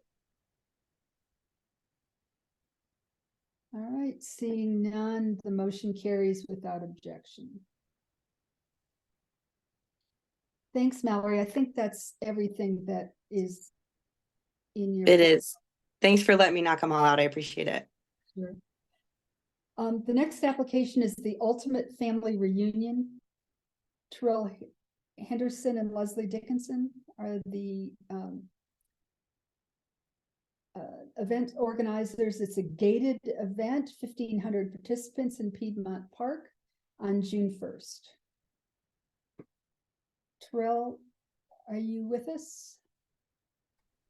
Can you see me, hear me? I cannot see you. I can hear you. He's on there. There you go. Well, that's. I am logged in. Is your camera on? Can you hear me, see me? I can see you, Terrell. Okay. I don't know why they. Okay. Well, tell us about the Ultimate Family Reunion. This was a change of name, wasn't it? Yes, so this previously was African Caribbean Festival. And it's on the promenade portion of Piedmont Park. It is actually being permitted mainly for the lower level, which is the Legacy Fountain area, because per our MOU, we actually are able to rent out the top level, the promenade level. So this event is mainly getting a permit through the city for the Legacy Fountain level. And it's a family-friendly event that's going to be all ages. There are going to be speakers, activities, just everything that's going to invite families out just for a family reunion day in the park. Will there be amplified music? There will be amplified music, and for this event, we will be using our own internal procedure of having speakers pointed toward the dog park, away from the populated areas in the surrounding neighborhoods. And we will be doing our own internal measures of monitoring sound, having our own event managers and staff there to make sure that the sound levels are at a respectable level. Okay. Are there any questions for Terrell?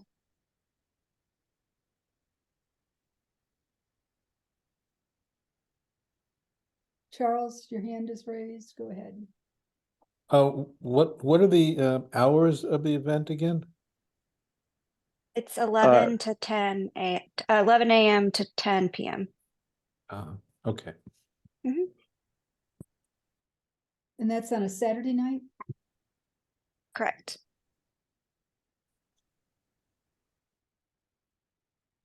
Any other questions?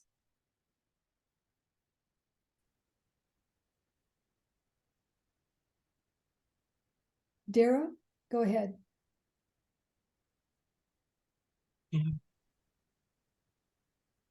Dara Lingerfeld, did you have a question?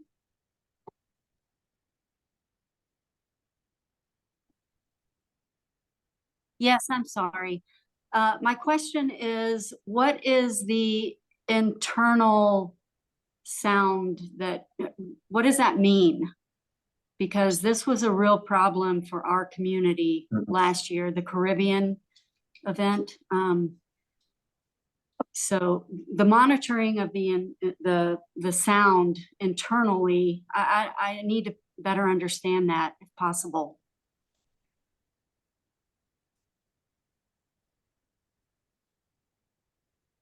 So I think Terrell's having some problems with his camera and phone. Nope. Am I back? Yeah, you're back. Terrell. Yeah, but Leslie, go ahead. You started talking. I mean, we recently got a new CEO in October, and we've put together a promenade like Greens Ward procedure to help with this the sound and to make things better by reducing the number of events we have up there with amplified sound. So this will be one of the 5 that we have up there. It will have amplified sound, but we will, work with the event organizers and help with the bass, because I know that's a huge problem for these events. So that's one thing that we're working with them. But we are working, I think we do have a document that we are working on that we will share out, but it's just getting approved by our CEO. And along with that, we're going to have a decibel level that we're working with the sound engineer to come up with a respectable decibel level. The commissioner in the neighborhoods will get that level. We will also point the speakers, working with the sound engineer, to not have them pointed towards the neighborhoods, whereas sometimes in the past they actually have been pointed towards the neighborhood. We will also look at the time frame of the sound so that it's not at prime time or late night, to impact people's sleeping habits. We're also going to look at, again, working with the promoters and their sound company to do everything we can to keep the bass down, the different types of music, the type of music, the quality of music. Certain types of music will have stronger bass versus stronger highs, working on things like that. And also just making sure that our staff is there to monitor that and not just depend on one person working on it.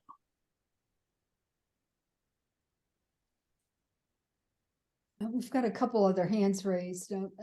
I do have a question for you. I'll let these folks ask their questions. Justin, go ahead. Hey, good afternoon, or sorry, good evening. I appreciate Terrell's comments on taking a new approach, but I haven't heard anything with regard to any specific decibel limits, nor a limit regarding distance where sound is heard from the promenade. So there's an existing 200 limit in the City of Atlanta agreements, although I don't think this applies. So will you be respecting either the 200-foot limit or any decibel limit? So we are working with the sound engineer and the city as well to come up with a specific sound decibel level, as well as when we do these events on the promenade, we get a sound waiver from the city, which will extend that distance a short distance. But again, we're going to have a decibel level that we're going to monitor consistently so that it doesn't impact the neighborhoods. At the same time, we're also just going to look at the placement of speakers, which will help alleviate some of that sound level that you're getting. If the speakers are pointing right at a particular condo or residence area, those are going to be felt a lot louder. But we're going to work with the sound engineer to point those towards tree areas or point down or find other ways to kind of help alleviate the sound level. But at this time, you do not have a decibel limit to speak to, nor a distance limit. We sent that to the commissioner, and we were waiting for his comments back on that before we put it out completely to the neighborhoods and the public. Okay. But Well, I'll that just point that out- has been submitted to the city. Thank you. I'll just point out in prior years, the PPC sought a distance waiver of 800 feet. And this event went well beyond the 800-foot limit. Yeah. And again, that's why we're doing everything we can to limit the number of events, limit the time frame of the events, work with the sound engineers on the best way to alleviate that sound, as well as work with the promoters on the type of music. If the event is taking place and you have a problem, please. So I said again. Real, Yeah. would you please mute yourself? Thank you. Okay, thank you. I appreciate the response, but again, I'll just point out that at this time, you're seeking approval, but without a decibel limit nor a distance limit. Okay. Charles, you have another question? Yeah, well, I have one comment and another question. So the problem is the base level. So I mean, in the past, do you actually feel your buildings shaking from the intense base level?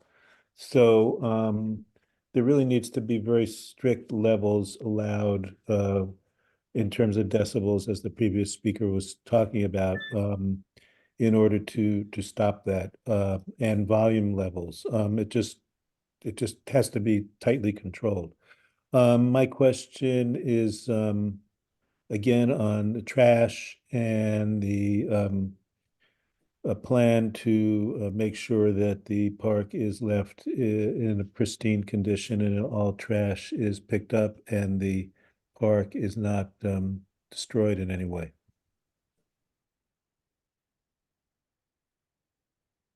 Well, for that, as we for the lower level, we will be getting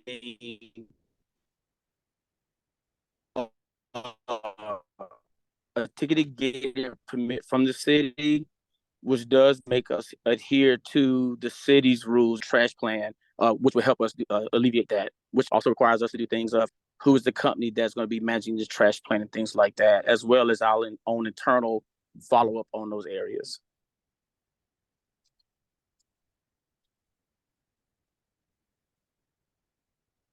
Okay, that answer your question, Charles? Yeah, I guess sort of, yeah. Okay. I have a question or a comment. The Mayor's Office of Special Events started, I think, 2 years ago, sending a list of events in the city with contact information for both the event organizer and for the security contact.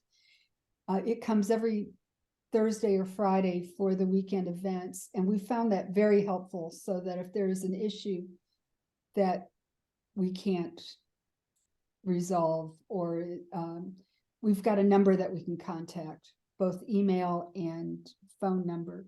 Is that something that Piedmont Park could also provide us, so that we've got a contact if the noise gets too loud or the trash gets too thick, or people are parking on the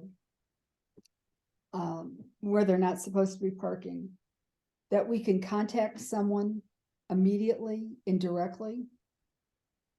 Yeah, so with the ticketed gated application, there is a security lead officer name and number on that, as well as Miss Adrian Wright, who will be the lead on permitting this. The commissioner signs it, but she is the lead that we go through for ticketed gated applications, and that's the same person that it goes through for every ticketed gated application that happens in any city of Atlanta park.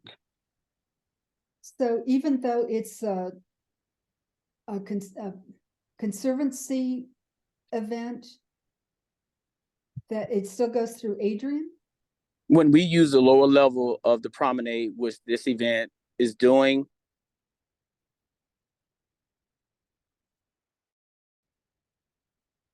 Okay, Terrell, we just lost you. I can probably chime in. Adrian is the person that handles, she's the one that's permitting the lower level. So with our agreement with the city, if the client wants to use the lower level, that is why we're going through this process with y'all, is because of the gated ticketed permit application. So for the lower level, she is your contact. We can try to work on a contact for PPC, but I just have to go back and see who that would be. But Adrian is the one that is permitting this event on the lower level. Okay, and obviously we don't need that information for every event, like wedding kind of thing, but primarily for the amplified events. Okay. I think we talked about that last time with the Jazz Festival in February. So we will work on getting a good contact. Okay, so we would like actually 3 contacts: the event organizer, the security lead, and then whoever from Piedmont Park that is overseeing the event. You have on-site people there during the events, don't you? Yeah, we'll have our staff on site. That's what I thought, so that we can have a quick contact for that. Okay. And sorry, Debbie, I'm actually in the park, so my cellular signal is not acting nice. Oh, heavens. Okay, are there any other questions for Terrell and friends? Okay. Seeing none, is there a motion?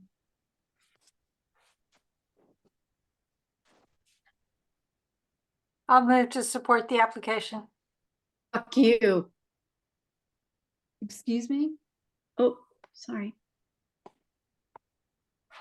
Okay, the motion is made. Why are there so many people that keep on muting? Is there a second to the motion? I'll second it. Thank you, Rich. Okay. A motion's been made and properly seconded to support the Ultimate Family Reunion, a amplified event at Piedmont Park, June 1st.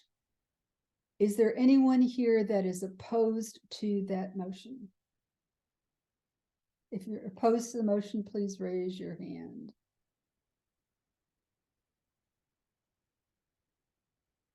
Okay, I do see some hands raised, so I'm going to clear the votes, and we'll do this in order. All those in favor of the motion to support the Ultimate Family Reunion, please raise your hand. If you are supporting the application, please raise your hand.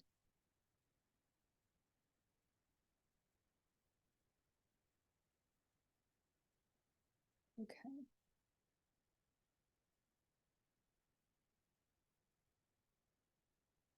Okay, remember, if you live in NPU-F, you can vote. I'm only seeing 4 hands raised, so 4 ayes. Okay, I'm going to lower your hands. All those opposed, please raise your hand. If you're opposed to the motion to support, please raise your hand.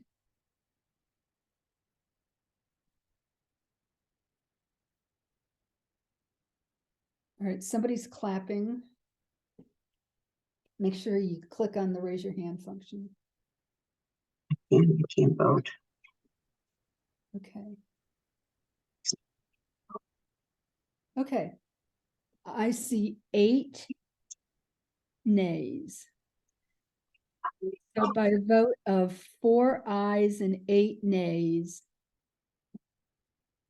the motion does not carry. Is there an alternate motion?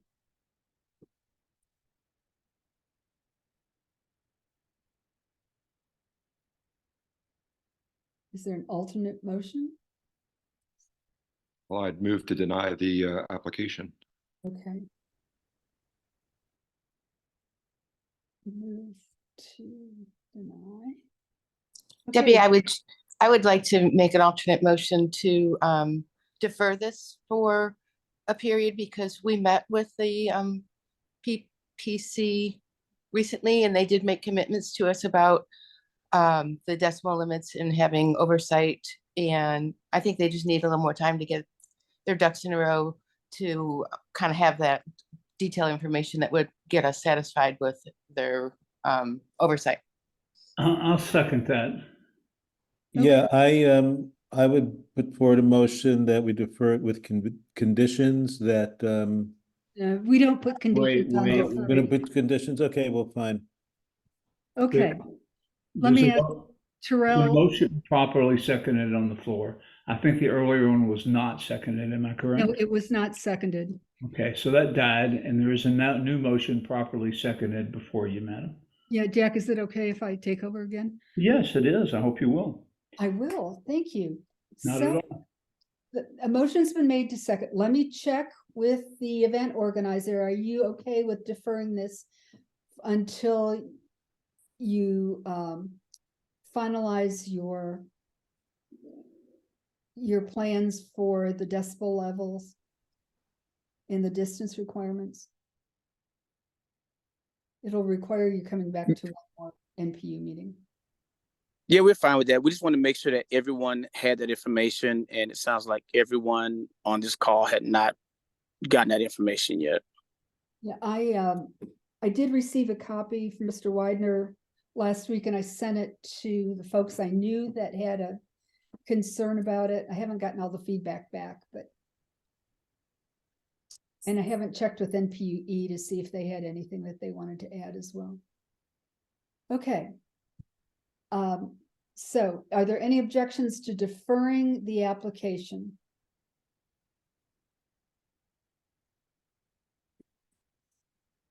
All right, then we will defer this application and I'll stay in touch with Terrell to find, so that it does not come back on the agenda until we know that your recommendations are finalized. And that has to be no later than our May meeting, since this is going to be held June 1st. Okay, everybody okay with that? All righty, thank you. So Debbie, a quick question. How can we make sure that everyone who gets to vote on this call is going to have the information of our procedures? So,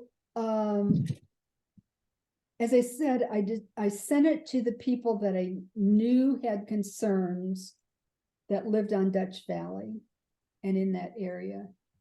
I didn't catch all of the names, but what I will ask is that if you have a concern and want to see this information, please put a note in the chat and I will send it to you. If not tomorrow, before the end of the week. So you can see the draft, and if you've got anything that you want to add to it or want to share, you can let me know.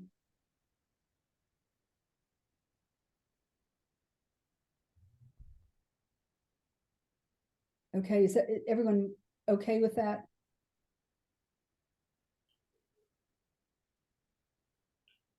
So I don't know, I did put something in the chat, but I would ask that PPC come to the next meeting with specific decibel limits and distance limits that they can speak to and inform the neighborhood. Yeah, if they've got them. We know that the city sometimes works a little slow. So as I said, I'll check with Terrell to make sure that they're ready to come so that we don't have another conversation and have to come back a third time. Okay.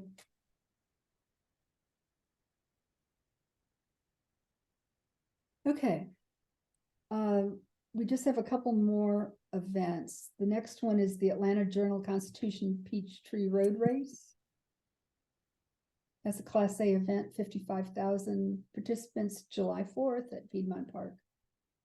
Is Julia Manso-Toth here, or? It's actually Jenny Oakley. Oh, hey, hey, Johnny, thank you. Hello. So tell us what's different about the road race this year. Not much, pretty much the same. July 4th, we are beginning setup one day early, but that doesn't affect most. That's just putting extra flooring down, protecting the park. And we're doing that because we actually have to halt setup for a day because we make way for the HBCU 5K in the middle of our setup. So we all play nice together and cooperate on those two events. So, but otherwise, not much new.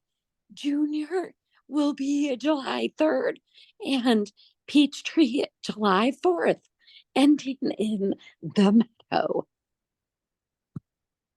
Any questions for Jenny, Peachtree Road Race? Oh, Jack, you okay? Okay, any questions? Is there a motion? I move to support the application.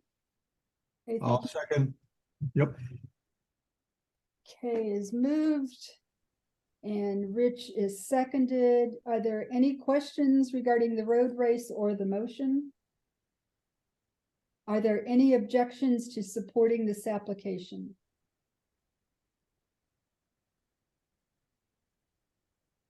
Seeing none, the motion carries without objections. Okay, the next item is the Peachtree. Thanks, Jenny, for being here. The Pure Heat Community Festival, Class C, 19,999 participants. No September 1st in Piedmont Park. Is Melissa Scott here?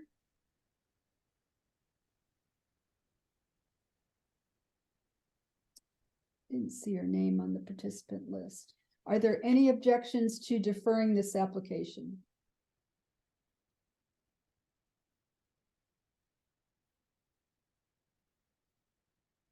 Okay, we'll defer it to another application. And then we had one application that came off the consent agenda, the Piedmont Holiday Market. Are there any objections to deferring that application? Okay, we'll defer that one as well. All righty, that is it for special events. And hopefully the number of events that we'll see will start to drop back. Okay, I think this is the last voting item on the agenda. It's Z2412. It's an ordinance by Councilmember Andrea Boone to waive the City of Atlanta sign ordinance to allow security video technology to be integrated with suspended signs to encourage service stations to install surveillance cameras by helping to offset any costs that any such business may incur related to the installation thereof and for other purposes. I have sent this ordinance to the members of the zoning committee in each of the neighborhoods, including some information from the NPUs. The number of NPUs have voted to deny the application. NPU-E believes that it's still kind of half-baked, not quite ready for approval. Are there any comments on the legislation? Yes, Rich. So as I had stated my comments, I know DeKalb County, because of the rash of shootings, robberies, and all sorts of criminal activities over the past several years at service stations, has requiring service stations to install cameras. I don't know if it's effective. However, I think it's a good move because that type of behavior certainly has to be mitigated somehow. And I think this is probably a first step in trying to do that in the city of Atlanta, but as pointed out, particularly by NPU-E, there has to be some additional thought given to it. So I think we should wait to mull it over, see what NPU-E does, look at it very carefully, and make sure that city council construct this so it is an effective means at reducing crimes at the service stations. Okay, so just for clarity, the city of Atlanta has passed legislation to install cameras at service stations. Apparently that was approved several months ago, but the city has not written the guidelines for how that was supposed to be implemented. And this is an addition to that legislation. Okay. By allowing those suspended signs to have cameras attached. Kay, did you want to add anything? Yeah, well, I was gonna say partly what you just said, that the city already has passed legislation to require service stations and convenience stores to have the cameras. This appears to be, in my opinion, it's a solution in search of a problem, or it is a solution to a problem that only Councilmember Boone has in her district, and she's trying to apply it citywide. What it basically is going to allow is any convenience store or gas station to have a 3x10 LED billboard under their canopy, and to use it for advertising purposes. And she's apparently doing this as an incentive to get them to install the cameras, which they're already by law required to do. And on top of that, as Debbie mentioned, this legislation is sitting in Finance Exec Committee right now, waiting to have those guidelines approved. So it's not real clear to me why she's trying to do an end run around that. And also this legislation, as Debbie mentioned in her notes, does not require them to integrate these cameras with the existing video integration center for APD. So all the way around, it's really not clear to me why this legislation is even offered. But from a safety standpoint, I don't see that it adds anything to make us more safe. And it does do something that in some situations would be really detrimental to quality of life, to have these large LED billboards lit up 24/7. So from a safety chair standpoint, my recommendation would be that we recommend denial of the legislation, and that would be my motion. Okay, Kay has made a motion to deny the application. Is there a second?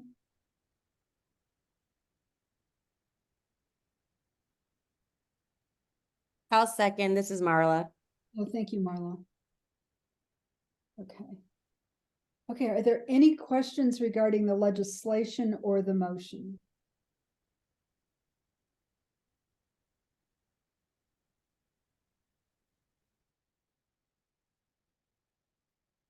There's no questions. Okay.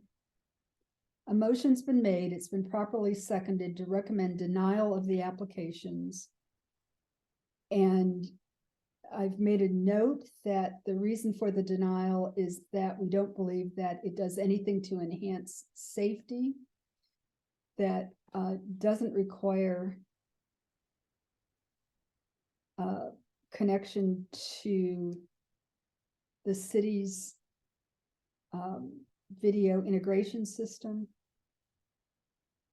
And Kay I think you mentioned something else, not sure why it's offered now.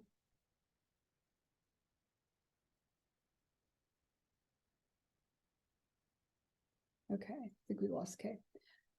Okay. All those in favor of the motion, please raise your hand.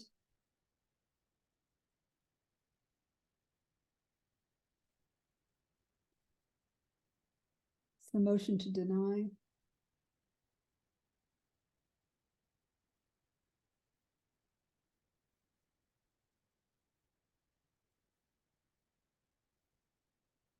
Okay. Has everyone voted that wants to vote? I see 10 ayes. If you're opposed to the motion, please raise your hand. Being opposed would mean that you would recommend approval of the application. Okay, I don't see any hands being raised to be opposed to the motion. So by a vote of 10 ayes and 0 nays, the motion to recommend denial of the application carries. Okay. That was the end of our voting items.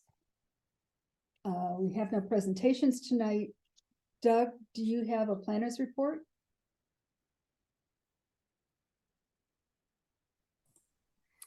I do indeed, Debbie. Good evening, everybody. Doug Young with the Office of Design, Department of City Planning. I'm here tonight as your friendly NPU-F planner. We do have a planner's report, so let me bring that up and go through that with you all.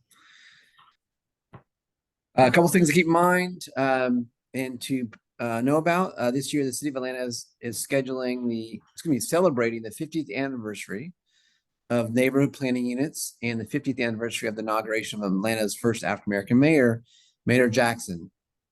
In honor of Mayor Jackson's birthday, the Department of City Planning is commemorating his legacy of love with Legacy Week, and that's occurring this week, a week of empowering and educational events geared around civic engagement. You can join one of the events to celebrate this activity and learn more about how your voice can be heard on matters concerning your neighborhood.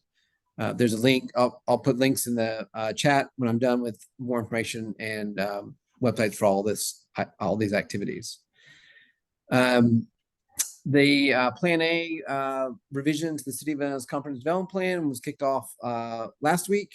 Thank you all those folks who attended. It's the beginning of an 18-month process to update the CDP. And we have started the community open houses. There was one on Tuesday, and there's a second one tonight, a third one tomorrow. There are 13 community open houses in the first round of conversations in March and April. The community open house that is closest to NPU-F is at Morningside Presbyterian Church. That's Monday, April 15th. And at the link, you can go online to get details and more information about that open house, and also see the project website, which has information and documentation and whatnot that you can read to get more background about the process. I would note that all the community meetings are open to anybody, the community open houses. So if you can't get to the April 15th meeting that's near and in NPU-F, on the website there are there's the schedule, location, times for the other 10 remaining community open houses in the first round of the process. There's a couple NPU University courses coming up. One is next week, including building permits and Excel for beginners. That's Thursday the 28th. Also, per the links, you can register at npuatlanta.org. And then the March meeting of the Department of City Planning Studios Book Club is on Tuesday the 26th. This is a activity that we had before the pandemic. We've restarted that. Again, link in the chat with much more details about the book and the conversation on the 26th. So that's next week as well. And then we have a text link now. So if you text NPU-ATL to 24251, you can get updates on Plan A and the 50th anniversary of the NPUs. So I'll also, as I mentioned, put links to all that program information in the chat. And then the last thing I was going to say, in May of last year, we began a pilot program to provide updates on your voting items as they progress through the approval process. As the chair pointed out, the recommendations made and commentary made at the meetings goes on to either a city board or a city agency to be incorporated into the final decision-making process. And so the idea was that the city would proactively provide updates on what occurred as follow-up to applications. So we've actually rolled this out to all the NPUs citywide. And so this is the first, so what I'm giving you now is the first proactive update on a variance case that was heard in January. It went to the February 8th BZA Board of Zoning Adjustment hearing, and it was denied by the Board of Zoning Adjustment, and that was at 837 Kings Court Northeast. So we will be providing in our planners updates, planners report updates, that kind of information for the body. Of course, you are also welcome to look on the Department of City Planning's website. Will they post minutes and meeting results as well there. So I'll put a couple links in the chat in just a minute, along with my name and contact information, and then I can take any questions.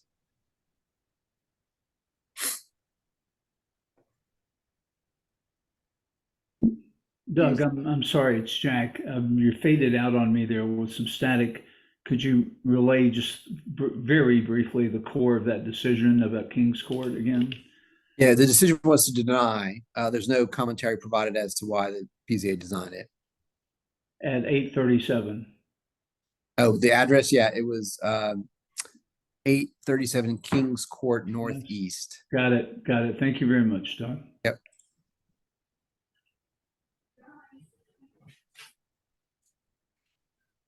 Doug, there was one other thing that I was hoping you'd mention. That's the virtual training for online mapping and survey tool. Yes, I believe that was in your consent agenda reference. Let's see, go over to that. Yeah, so that is, I can highlight a couple of things on there as well. On Monday, March 25th, there'll be a virtual session from 6 to 8 p.m. on the mapping tool that we're using to gather input for land use patterns and land use categories in the city of Atlanta. And it's sort of like a GIS tool that allows you to look at geography in the city of Atlanta and then sort of draw on that or place on that, where you think various land use categories or land use patterns should go. And so this session on the 25th, which is a Monday night, will be sort of like a tutorial on how to do that. Also note that the online mapping tool will be at the community workshops, or excuse me, community open houses. And so there'll be staff there to help folks learn about that as well. And then there'll be on the website itself, some sort of instructions also. So yeah, check out the consent agenda that was posted in the chat. There's a registration for that, Zoom registration, and that's on the consent agenda. And then it has the Plan A website and a project email address as well, along with other items that we talked about earlier. And I understand that training will be recorded. So go back and Yes, look at that's my understanding as well. Okay. Any questions for Doug? Okay, well, thank you for your report. Sure. And I'll put those links in my information in the chat. Great, thank you. Neighborhood and committee reports, Lindridge Martin Manor.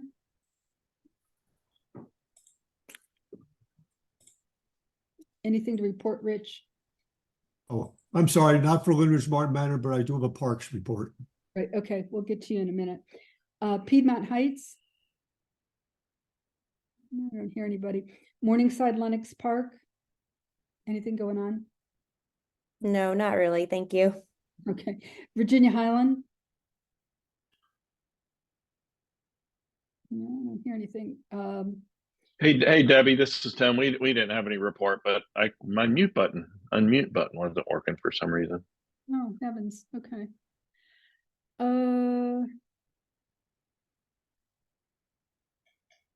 Any report from the Emory or Druid Hills area? I don't think anyone's here for that. Parks, Trees, and Environment, Rich. Good news.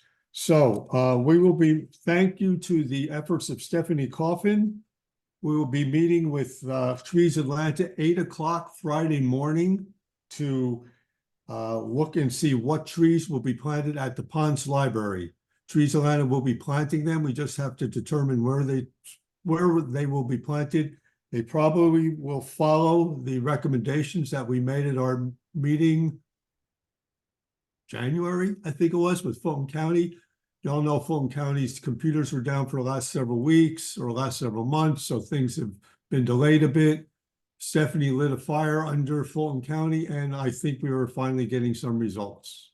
So, and tree planting time is quickly fading, so we hope to get these trees in quickly. It's very generous of Trees Atlanta to offer some trees. Yep. Stephanie did some good work there. Anything to report for the Education Committee? Communications? Marla, do you have anything that you want to report on communications? No, I'm sorry, I couldn't unmute. Just a reminder, I think we just need to make it clear that when you register for the NPU, you will also have to send your ID, but Kay's been doing an awesome job of sending email reminders. I know she's done now. It's okay, Kay. I'll take over. Just making sure people know it's a two-step process to be a verified voter. Okay, thank you for that reminder. Public safety, Kay, anything to report? I think we have covered the safety issues already earlier in the meeting. Okay. I have a short APAB report. The March APAB meeting was held last Saturday, where committee assignments were announced.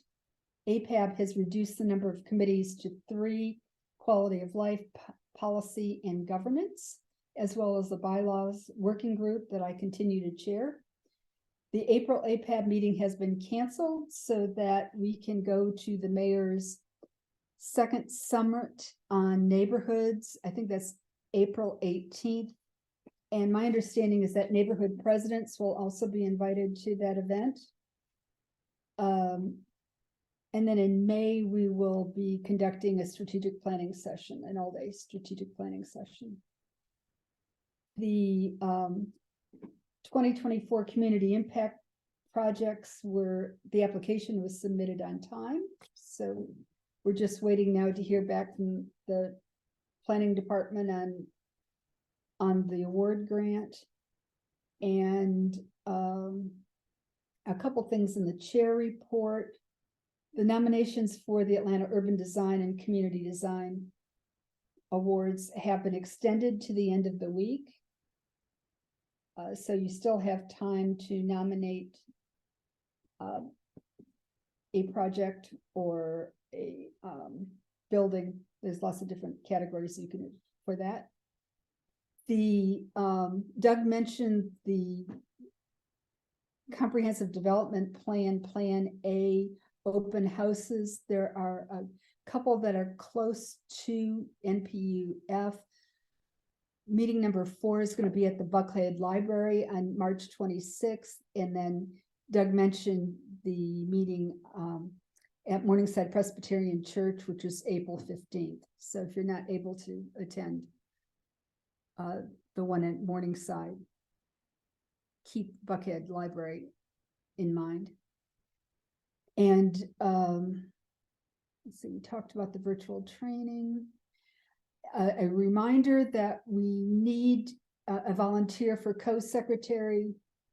Carol has been co-secretary on her own and has really been holding us together for the last few months, but we really need to give her some relief.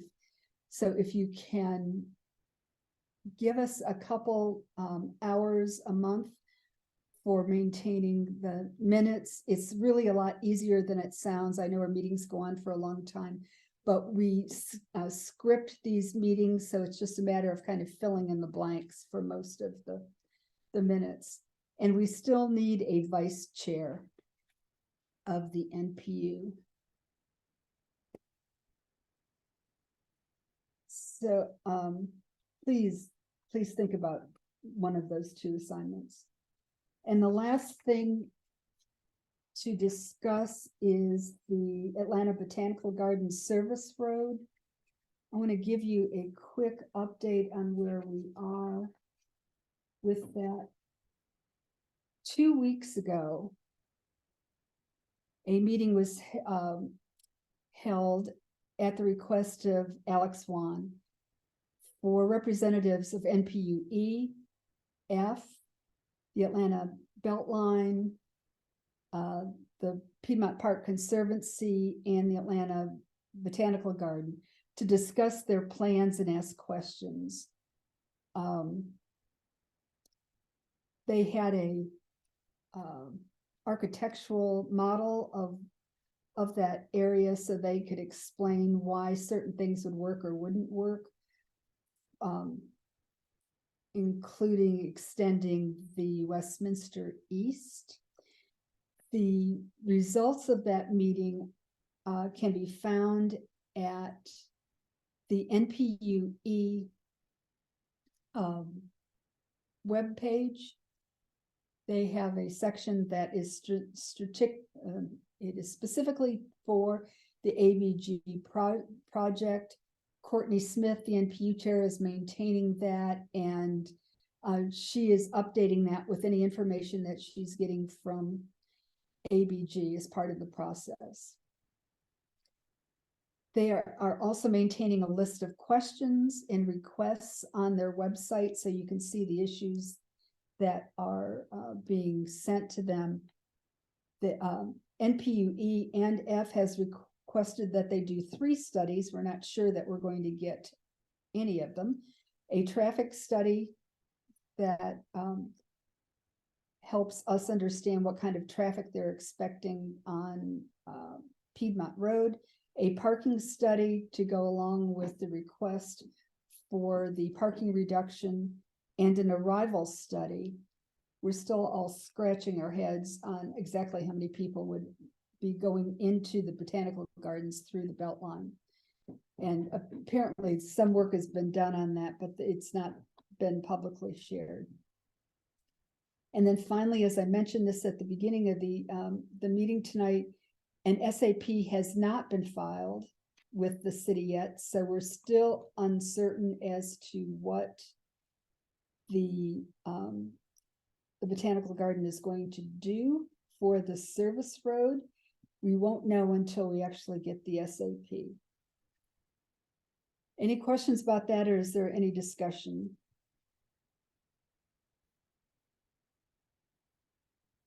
Please raise your hand. Okay, Charles Cafton. Yeah, I don't think Mark Campus is still on the call, unfortunately. I know he feels very strongly about this. My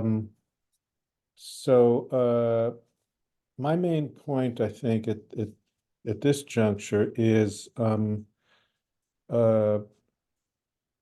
the sort of what I would say is the recalcitrance of ABG to not really be open to considering a different design. I mean, they presented it in a very kind of take it or leave it. It has to be this way.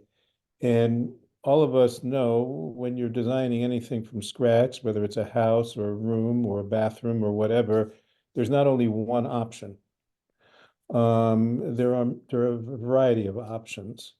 And I think going forward with the ABG folks, this point needs to be driven home, and that there are valid reasons to have them reconsider their design, show some flexibility, and understand that just pushing more trucks and traffic onto Monroe Drive is not really a feasible option on a roadway that is already overpacked and overjammed. When there is the existing option of just using Westminster Road and flowing the traffic out in that direction, which would also save destroying Piedmont Commons and to save destroying tranquil Dutch Valley neighborhood. So there's not only one option here, there are a variety of ways that ABG extension can be designed to the benefit of the entire community. Okay, thanks. Michelle, your hand is raised. Go ahead. Yes, can you hear me? Yep. Okay, you mentioned that the NPU's E&F had requested 3 studies, one of which was the traffic study, but you only mentioned Piedmont Road. I would hope that there would also be a study, if in fact they do it, for Monroe, because that clearly will, make a big difference for all of those that really all of Morningside to see, what's going to be happening and what, given the fact they want to start putting the trucks in via Monroe. So what they said, this is what they said, this is not what I believe. They said that they only expect 3 trucks per day to use the service road. Even if they doubled that, I'm not sure that there would be an impact on Monroe, given the other traffic. 3 just sounds really low. But I'm making a note. Okay, thank you. You're welcome. Anyone else? Vicki Davis?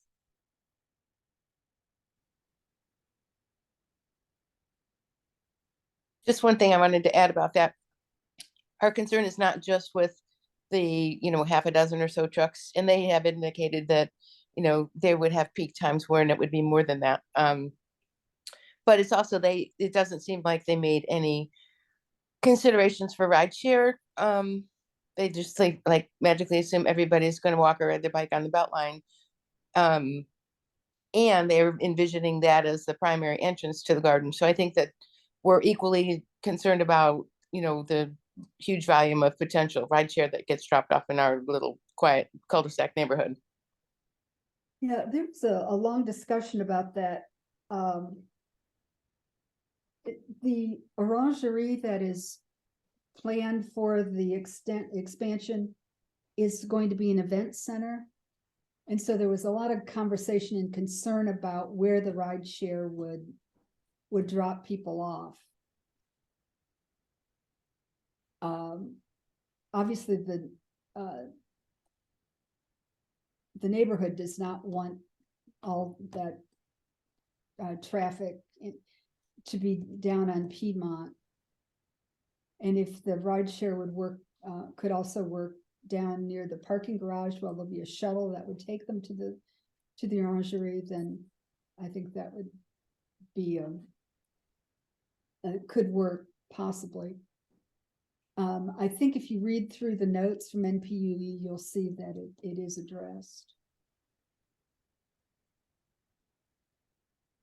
I just kind of feel like if you pave it, they will come. No kidding. And not Thank you, Debbie. along the Beltline. Charles? Yeah, thanks, Debbie. Yeah, I just want to second exactly what Vicki said, and it sounds like you agree, Debbie. If they pave it, people will come. There's no way that they're going to limit it to 3 trucks or 6 trucks or whatever. It will be known as an access point, drop-off point, etc. So if this connector road goes through, Dutch Valley will be impacted, Monroe will be impacted big time. But let's assume that it is only 3 trucks or even 6 trucks. It seems to me that it's a pretty steep price for just a few trucks, that Piedmont Commons should be destroyed as it presently exists, which is free from vehicle traffic, so people can no longer walk their dogs, bike, jog, whatever, without worrying about navigating around trucks. And again, does Dutch Valley Road really need trucks running through it, whether it's 3 or 6 or whatever? Plus all the other traffic that will come once word gets out about the new road. So, you know, people can make claims all they want, but I think we know people's behavior doesn't necessarily always match with the claims made by those that are putting forward the claims. So ABG, I think, is trying to make it sound like this is not a big deal when it is actually a very big deal and will have major impacts. Okay, thank you. Justin? Hey, this is maybe more of a question for one of our other participants, but I see that Doug Widener is on the Zoom.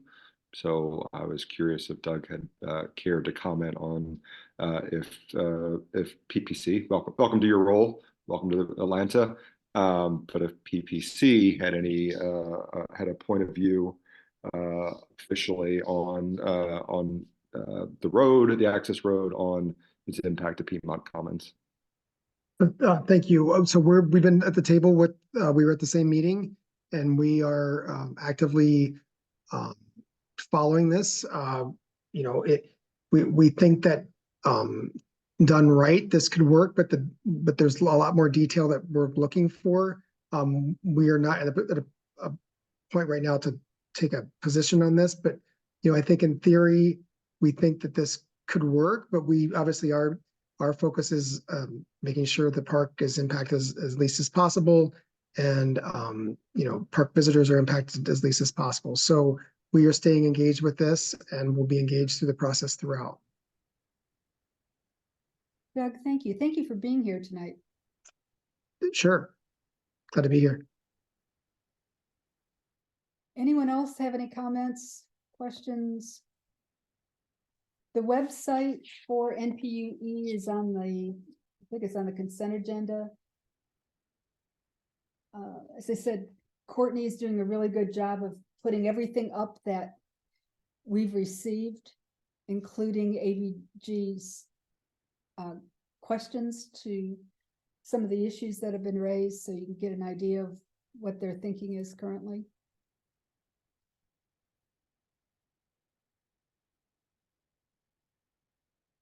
Okay, is there any other business to come before the NPU tonight? Debbie, I think I'm on the agenda for the change of agent for the Piedmont Park Conservancy's alcohol license. I think that's I got a notice to attend tonight. I would have attended anyways, by the way, but I got a notice to attend. for tonight, or is it next month? The meeting invite came for tonight. I accepted it for tonight. Oh, I thought it was for next month. It wasn't on the agenda. I'm sorry. Okay, well, I guess we'll see you next month. Debbie, I think it is on the agenda. Which one? What was I just looking at? Did I miss It it? is on the third page of the final agenda, Piedmont Sea Oh, Park. goodness. Oh, okay, it's for review and comment. Oh my God, I just blew past those. Okay. So while you're all here, we have 2 alcohol licenses that are on our agenda for review and comment. We do not take a vote on these. The first is the Piedmont Park Conservancy alcohol license. This is a change of agent.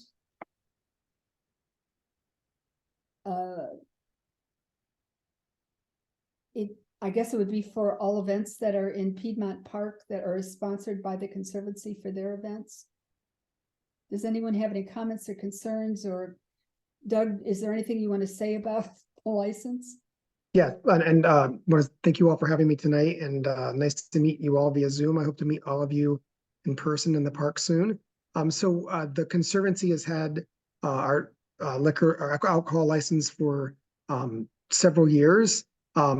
This is for us to be able to purchase and serve alcohol at our weddings and corporate events we host in our 5 venues that we that we rent out, Magnolia Hall, Dockside, Greystone, and those are the primary venues.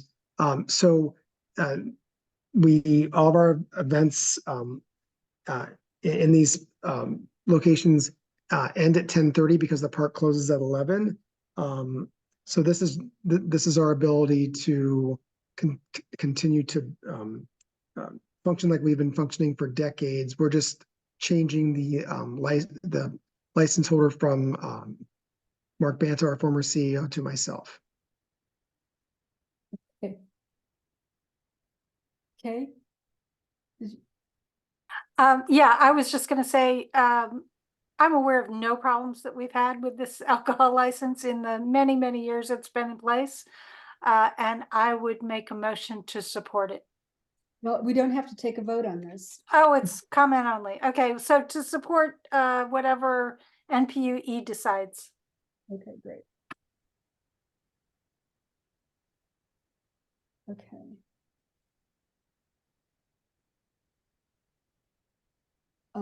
We don't even have to take a vote Nope. on making the comments, but that is our usual practice, is to support the home NPU. Any other questions or comments regarding the alcohol license at Piedmont Park Conservancy? Okay, Thank you all.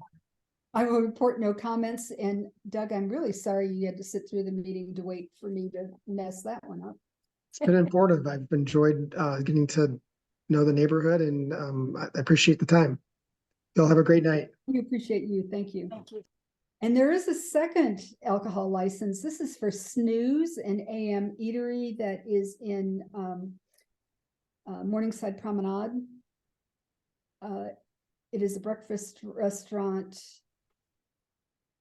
right up against the Beltline. Does anyone have any comments or concerns about that?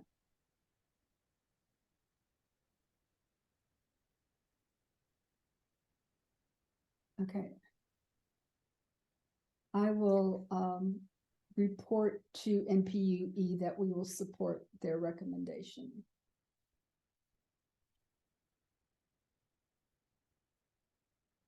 Okay, now, did I forget anything else, or is there any other business to come before the NPU tonight?